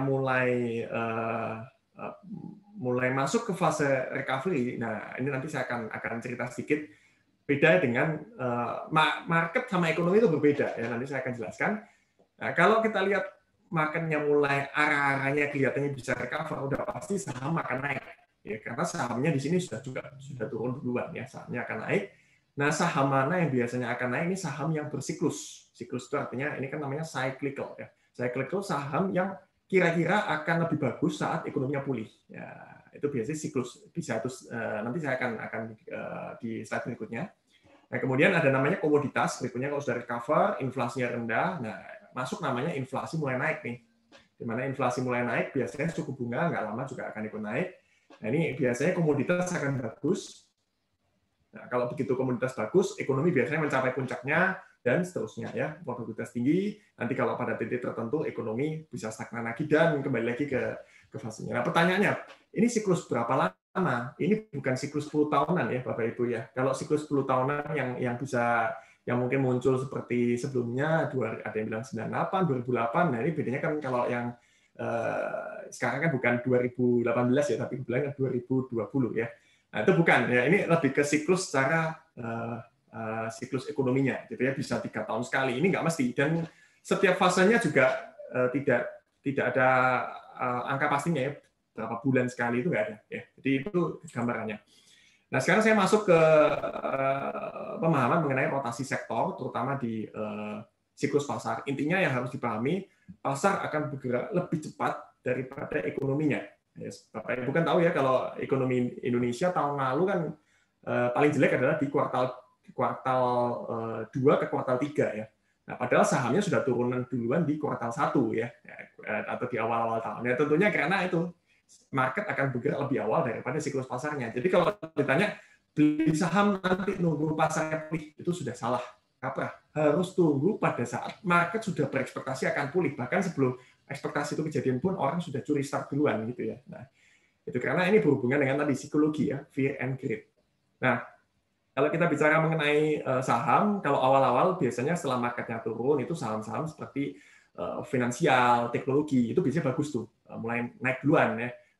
Itu kemudian nanti akan disusul lagi kalau sudah naik gitu ya, kemudian marketnya mulai ada tanda-tanda mulai melihat ke arah recovery, biasanya itu akan masuk ke saham-saham yang berhubungan dengan industri ya, industri dasar gitu ya. Nah, kemudian siklus berikutnya itu akan masuk ke energi atau staples, barang kebutuhan sehari-hari dan seterusnya nih. Begitu siklus berikutnya akan masuk ke healthcare. Nah, mungkin kalau Bapak Ibu tahu ya, tahun lalu itu saham yang cukup fenomenal tuh banyak saham healthcare ya yang naiknya bisa sekian ratus% gitu ya. Nah, karena ini waktu marketnya turun nih saham healthcare ini diburu gitu ya. Itu kurang lebih gitu cara jadi ngeliatnya. Nah, kemudian waktu marketnya dari bawah ke atas malah saham teknologi yang naik banyak. Tapi sayangnya di Indonesia nggak terlalu banyak ya. Kalau kita lihat di US itu yang paling banyak ya. Jadi ini siklus yang mungkin Bapak Ibu bisa lihat atau rekan-rekan bisa lihat kira-kira setiap periode itu seperti apa gitu. Tapi ini sekali lagi ini bukan artinya saya menyarankan masuk investasi ini, tapi sebenarnya secara common aja sih melihat ya, secara pola berpikir kalau setiap siklus itu ada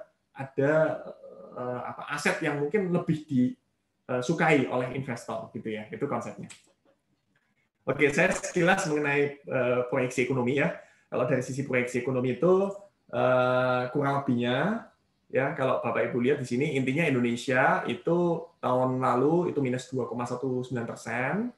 Nah, ekspektasi tahun ini mulai naik nih ke 4,8%, kemudian nanti akan naik juga ke 5% ya. Oke, jadi itu kurang lebihnya nanti kita akan lihat lagi kalau Bapak Ibu ada pertanyaan ya. Mungkin saya nggak akan terlalu in detail ya, tapi intinya ini yang saya mau tekankan. Secara keseluruhan indeks saham itu secara jangka panjang jauh lebih menarik. Ini adalah return tahunannya ya, seperti 20 tahun ada di 17,17% ya. Kemudian obligasi 10 tahun terakhir juga masih bisa 9,35%, kalau pasar uang sekitar 4-5%. Oke, mungkin ini nanti ini saya skip aja dulu ya untuk memilih reksadana. Kalau Bapak Ibu mau tahu lebih detail ya karena ini cukup teknis, mungkin saya skip saja. Nah, saya mungkin coba sedikit bahas dari sisi how-nya ya Bapak Ibu. Kalau ingin mengetahui cara investasi yang paling simpel untuk membeli reksadana, tentunya bisa melalui platform Moduit juga. Ya, di mana di platform ini tinggal install, gampang aja, kemudian ini bisa dimasuki nanti kode advisor-nya Pak Harimbawa nih. Jadi AK001 jika ingin mendapatkan advisory. Jadi memang konsep Moduit ini yang berbeda adalah kita memberikan fasilitas Bapak Ibu untuk mempunyai advisor yang bisa memberikan panduan juga kepada Bapak Ibu sekalian kalau mau invest reksadana yang mana, caranya bagaimana, ya itu bisa dibantu juga. Jadi nggak harus dimulai dari Bapak Ibu mencoba sendiri trial dan error. Nah, itu bisa lebih dibantu ya. Oke, ini mungkin kurang lebih nanti story mengenai Moduit ya, kita sejak 2018 dan saat ini sudah ada sekitar 16 produk manajer investasi yang kita kerjasama ya. Oke, di dalam sistem kita juga ada namanya Moduit Navigator, Bapak Ibu bisa lihat ya, nanti kalau memang membutuhkan fasilitas alokasi investasinya juga sudah difasilitasi. Oke, mungkin saya nggak terlalu in detail lebih lanjut. Nanti kalau Bapak Ibu ada pertanyaan, karena itu yang lebih penting ya, nanti kita bisa coba diskusikan bersama-sama. Oke, itu aja. Terima kasih Pak Salim ya. Mas Salim bisa saya kembalikan ke host. Oke, thank you Mas Mel. Aduh ya, materinya luar biasa saking mininya ya. Memang banyak sekali yang perlu diberikan gitu ya. Oke ya, Iya, kalau sebelumnya sudah kita ya terima kasih dan cukup kita panjang. akan oper dulu ke Mas Adam karena ada yang perlu disampaikan dalam sesi ini. Thank you Mas Adam, silakan. Thank you, Mas Salim. Teman-teman, sekarang kita ke sesi selanjutnya. Sebelum nanti ke sesi pertanyaan, sudah banyak pertanyaan-pertanyaan menarik nih. Tapi sebelum kita masuk ke sesi pertanyaan, nah ini kebetulan bersama kita sudah ada Mas Har yang mensupport acara ini dan melihat betapa pentingnya. Tadinya materinya sangat menarik sekali dan pasti banyak dari teman-teman di sini yang berharap ke depannya bisa lebih banyak kegiatan seperti ini. Oleh karena itu, saya beri kesempatan buat Mas Har juga untuk menyampaikan mungkin kesan pesannya dan harapannya buat acara seperti ini ke depannya. Silakan Mas Har.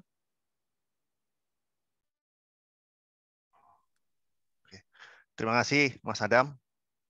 Selamat malam teman-teman semuanya. Assalamualaikum warahmatullahi wabarakatuh. Salam sejahtera untuk kita semua. Terima kasih Mbak Niki yang selalu jaga gawang tiap acara ini. Terima kasih Mas Bli Harim, Mas Manuel sama Mas Salim yang bisa menceriakan suasana dalam keadaan apapun.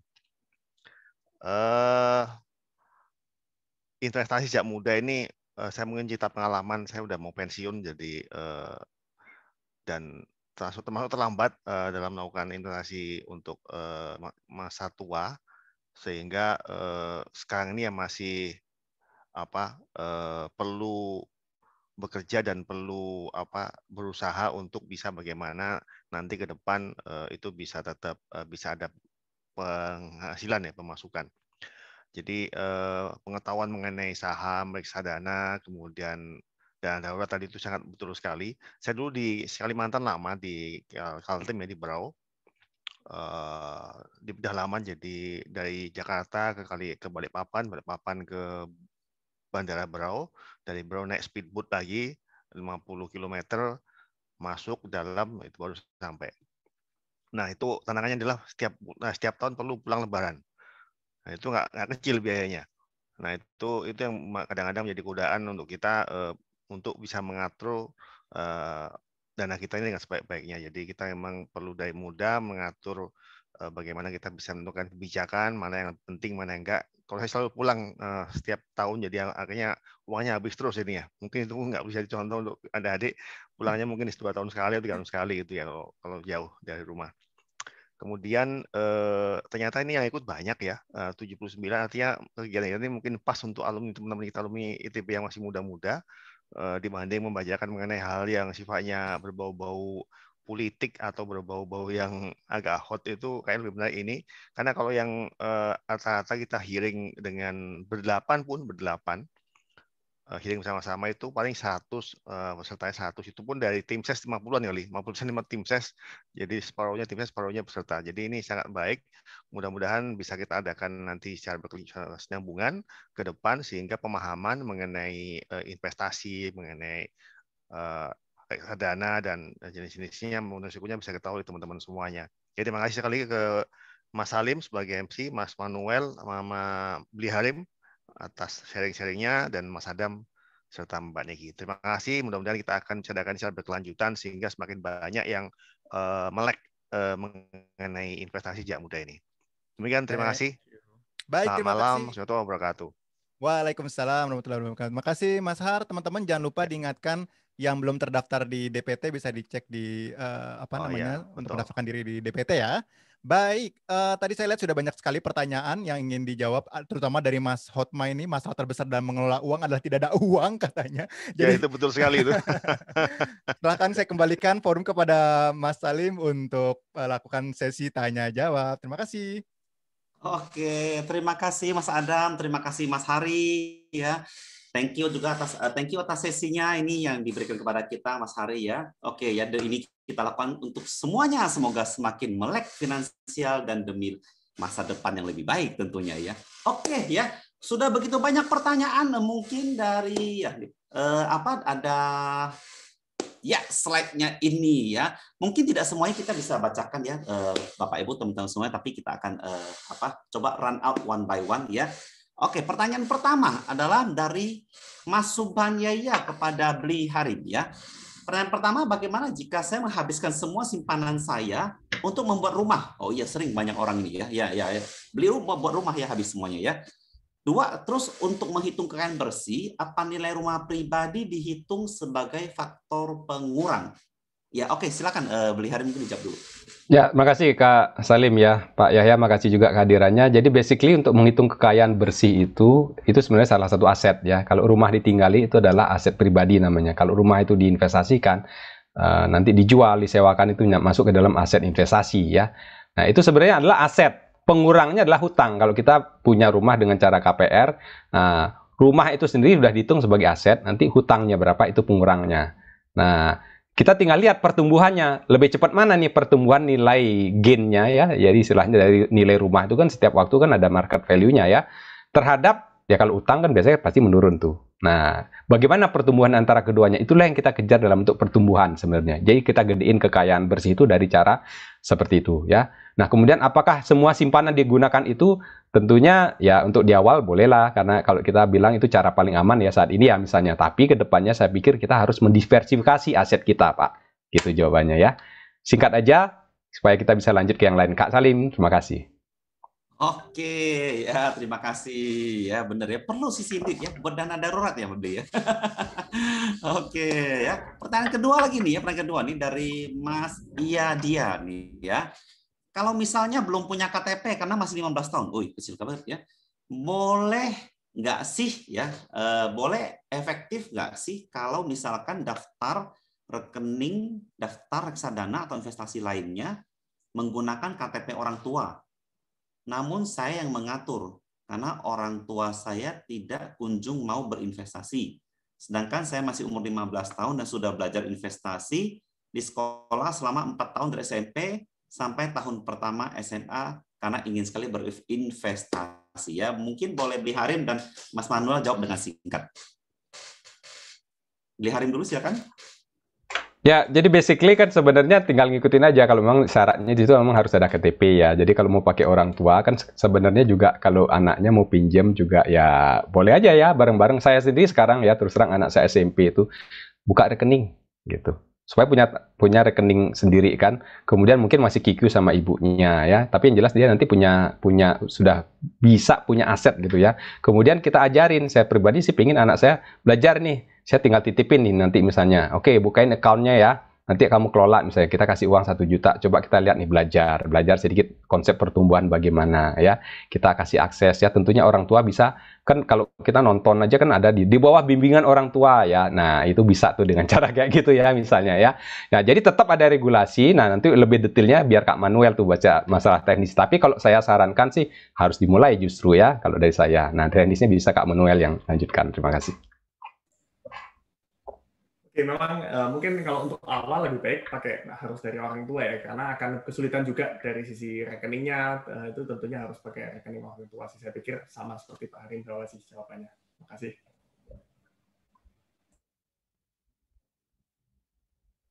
Oke, ya. Jadi boleh-boleh aja ya.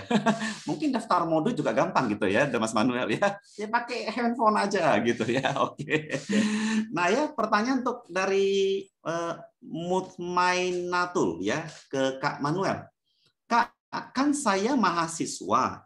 Mana sih yang lebih bagus untuk siswa untuk investasi? Apa obligasi, saham atau lainnya? Apalagi kita yang memang masih tanggungan dari orang tua. Oke, silakan Mas Manuel. Oke, makasih pertanyaannya. Ya, tadi sebenarnya saya sudah clear jelaskan bahwa sebenarnya investasi yang paling cocok atau yang paling bagus adalah yang kita pahami ya.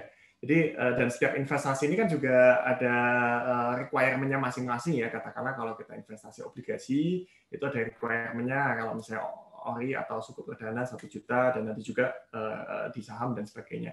Yang paling penting adalah pelajari dulu. Kemudian kita sesuaikan nih, kita mau cari investasi yang agresif, mencari keuntungan capital gain, atau mencari cash flow. Atau kita mau udah lebih santai aja lah, pokoknya konsepnya nabung. Nah, saya akan sarankan kalau nabung, ya mungkin bisa mulai dari nabung reksadana dulu ya, lebih simpel lah. Reksadananya kan macam-macam juga, nggak harus ambil yang reksadana saham. Tadi sekali lagi sesuaikan dengan kenyamanannya sih. Kalau saya sih menekankan itu aja ya.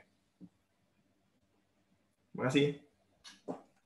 Oke, terima kasih ya Mas Manuel. Oh ya, by the way, Beli Harin dan Mas Manuel mungkin boleh sambil diketik dulu alamat IG atau medsos atau apapun yang bisa dihubungi oleh peserta. Kalau karena semuanya mungkin tidak semua kita bisa bacakan pertanyaannya gitu ya. Sambil diketik di kolom chat ya nggak sih, sehingga mungkin kalau ada yang belum terlayani atau belum terjawab, kita bisa chat nih via apalah yang disediakan ya, mungkin IG kah atau WA atau apa, boleh dong ya gitu ya, supaya kita bisa kontak-kontak. Dan dari pertanyaan sebenarnya masih banyak sekali listnya ya. Kalau saya lihat itu mungkin ada sekitar 10 atau 12 lagi. Oke, sambil diketik boleh kita mungkin baca, masih ada waktu, kita mungkin 2-3 pertanyaan lagi. Boleh muncul di slide-nya Mbak Niki? Oke ya. Nah, ya dari Mas Bima ini ya. Oke ya.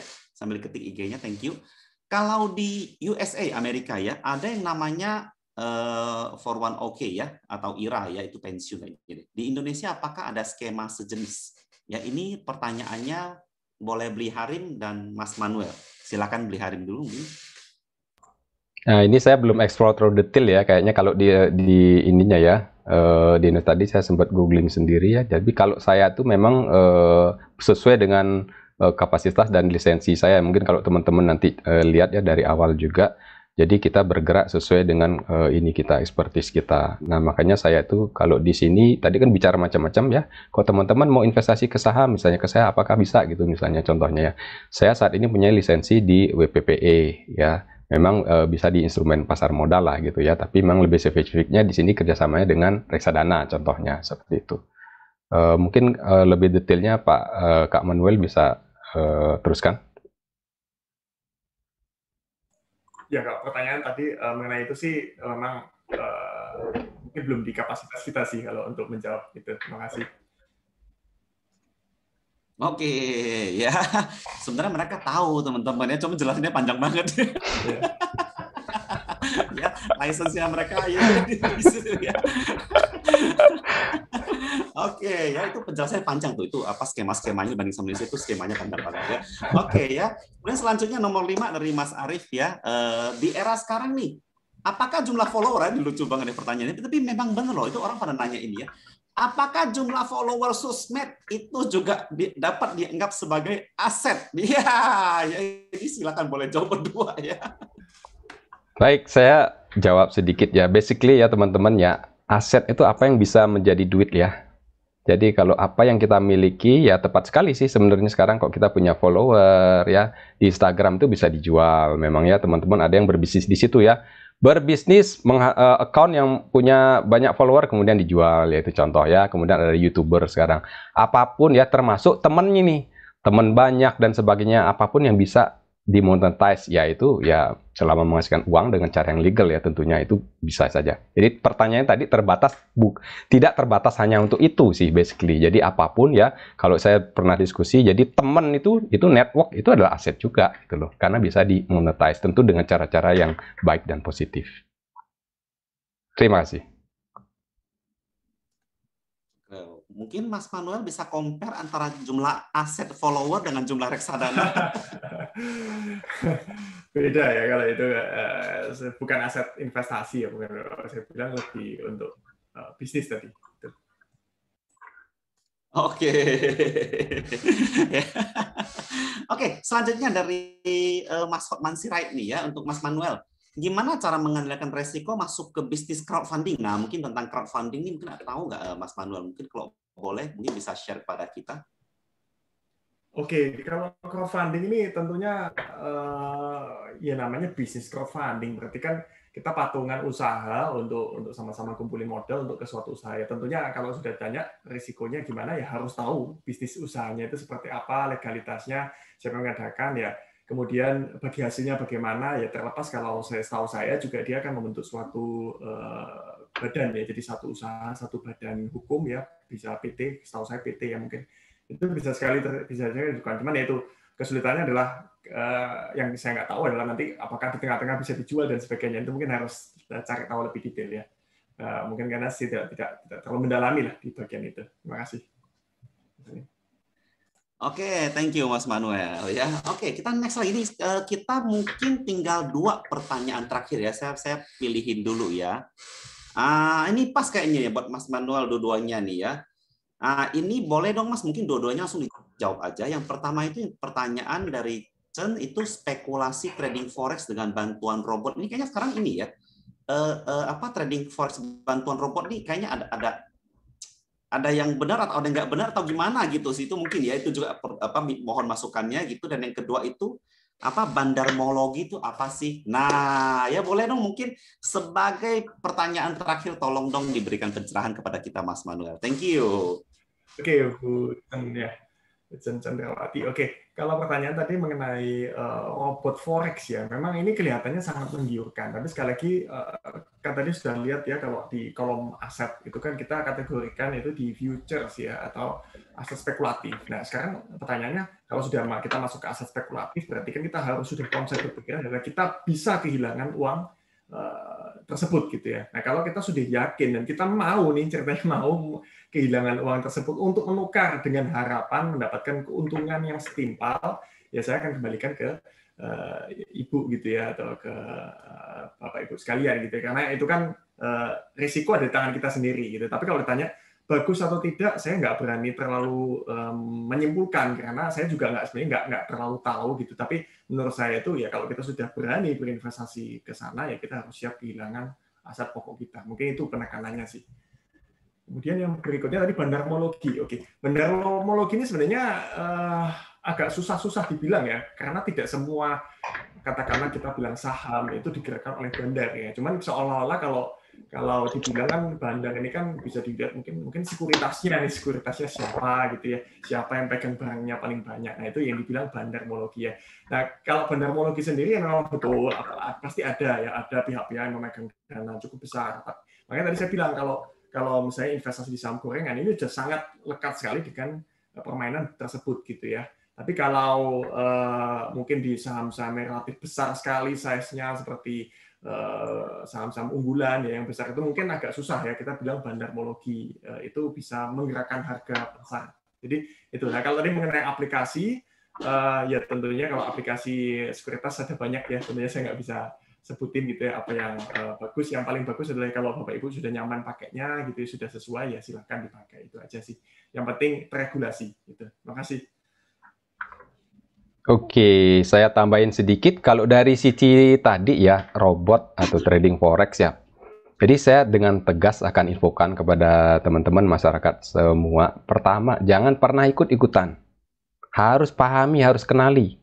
Ini regulatornya siapa, governance-nya bagaimana. Itu modelnya apa, apakah investasi atau sebuah bisnis. Itu mesti dicermati, benar-benar kenali. Kalau nggak kenal, ya ini aja, banyak teman-teman lah di sini ya, bisa hubungi saya, bisa kontak medsos saya bisa hubungkan ke teman-teman yang lebih mengerti misalnya ya. Kita semua bergerak dalam kapasitas expertise masing-masing sebenarnya di sini ya. Silakan hubungi, jangan ragu-ragu. Dan kalau mau cek ke Satgas Investasi Bodong misalnya. Kalau pengen tahu itu kalau nggak salah 157, telepon 157, tanya ke situ. Karena benar-benar nih hati-hati banget ya, harus saya ingatkan kepada teman-teman halayak semua bahwa hati-hati banget investasi bodong ya, itu yang terutama. Bahkan yang tadi saya sampaikan, yang sudah terregulasi pun ya, itu bisa juga ada potensi ya, karena risiko itu tetap ya, namanya ya kita tahu ya, negara ini juga ada risikonya. Apa yang membuat negara ini berbeda dengan Malaysia, apa yang membuat negara ini berbeda dengan Singapura kan gitu kan, karena ada risiko, tapi di balik risiko ingat ada gain, potensi gain juga gitu. Nah tadi betul bahwa kembali kepada masing-masing ya. Jadi tapi yang saya sarankan lah benar-benar kita diskusi deh dengan baik. Kemudian yang kedua tadi mengenai bandarmologi, sebenarnya dalam konsep itu di pasar ada namanya market mover ya, itu wajar ya, memang ada. Kenapa? Itu membuat market ini jadi liquid gitu ya. Tinggal balik lagi, kita mesti lihat secara fundamentalnya juga. Kita gabungin tadi dengan konsep misalnya sesuai trennya nih, sektor apa yang sedang tren, kita harus kombinasi deh ya. Nah, jadi sangat disarankan kalau kita mulai mengenal itu ya, lebih mudah, lebih baik, dan kita pelajari ya untuk mencapai tujuan finansial di masa depan. Oke, gitu kira-kira dari saya. Terima kasih. Ya, terima kasih Beli Harim. Jadi maksudnya Beli Harim kalau saya tangkap ya, jangan sampai pengen untung tapi malahnya buntung gitu ya. Ya, cermati karena investasi berbeda dengan penipuan ya. Investasi beda dengan investasi bodong. Jadi harus cermatin ya. Dan apa yang kita sampaikan di sini kita berharap ini semua yang menjadi pilihan satu yang legal dan bisa dipercaya. Oke, terima kasih semuanya teman-teman atas partisipasinya. Saya kembalikan kepada Mas Adam. Baik, thank you Mas Salim yang sudah membawakan diskusi dengan sangat baik dan sangat cair ya. Tadi sudah banyak pertanyaan yang sudah dijawab. Thank you juga buat Mas Manuel, Mas Harimbawa, dan teman-teman semua yang sudah hadir diskusi di sini. Beberapa hal yang ingin saya ingatkan. Pertama adalah teman-teman di sini, video ini akan dikirimkan kepada teman-teman untuk nanti ditonton ulang. Kalau tadi ada yang kelewat itu ya. Tadi ada tips atau slide apa dari Mas Manuel yang pengen dicek balik gitu ya. Nah, itu silakan isi form yang ada di link di chat, nanti akan dikirimkan oleh panitia videonya.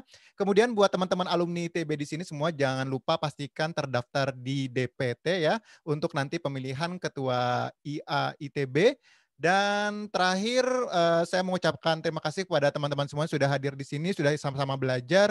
Semoga ilmunya bermanfaat. Kami mewakili panitia mengucapkan mohon maaf jika ada kesalahan. Selamat pelaksanaan. Dengan itu saya tutup acara hari ini. Kita ketemu lagi di acara-acara berikutnya. Thank you semuanya. Selamat malam. Terima kasih Mas. Selamat malam Mas Adam. Selamat malam. Sehat-sehat. Sukses semua ya.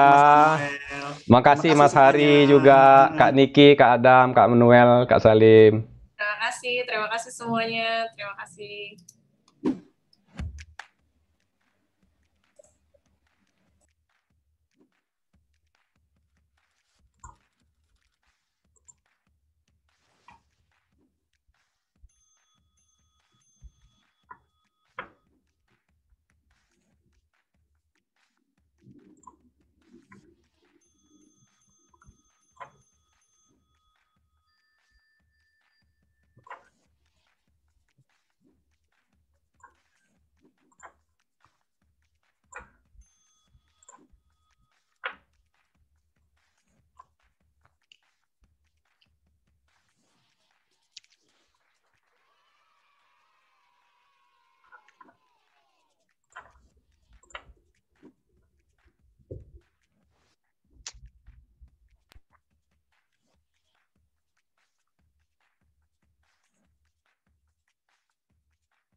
Terima kasih, akan ditutup. Terima kasih. Thank you Kak Niki. Thank you Kak Adam. Terima kasih, Thank you Mas Har.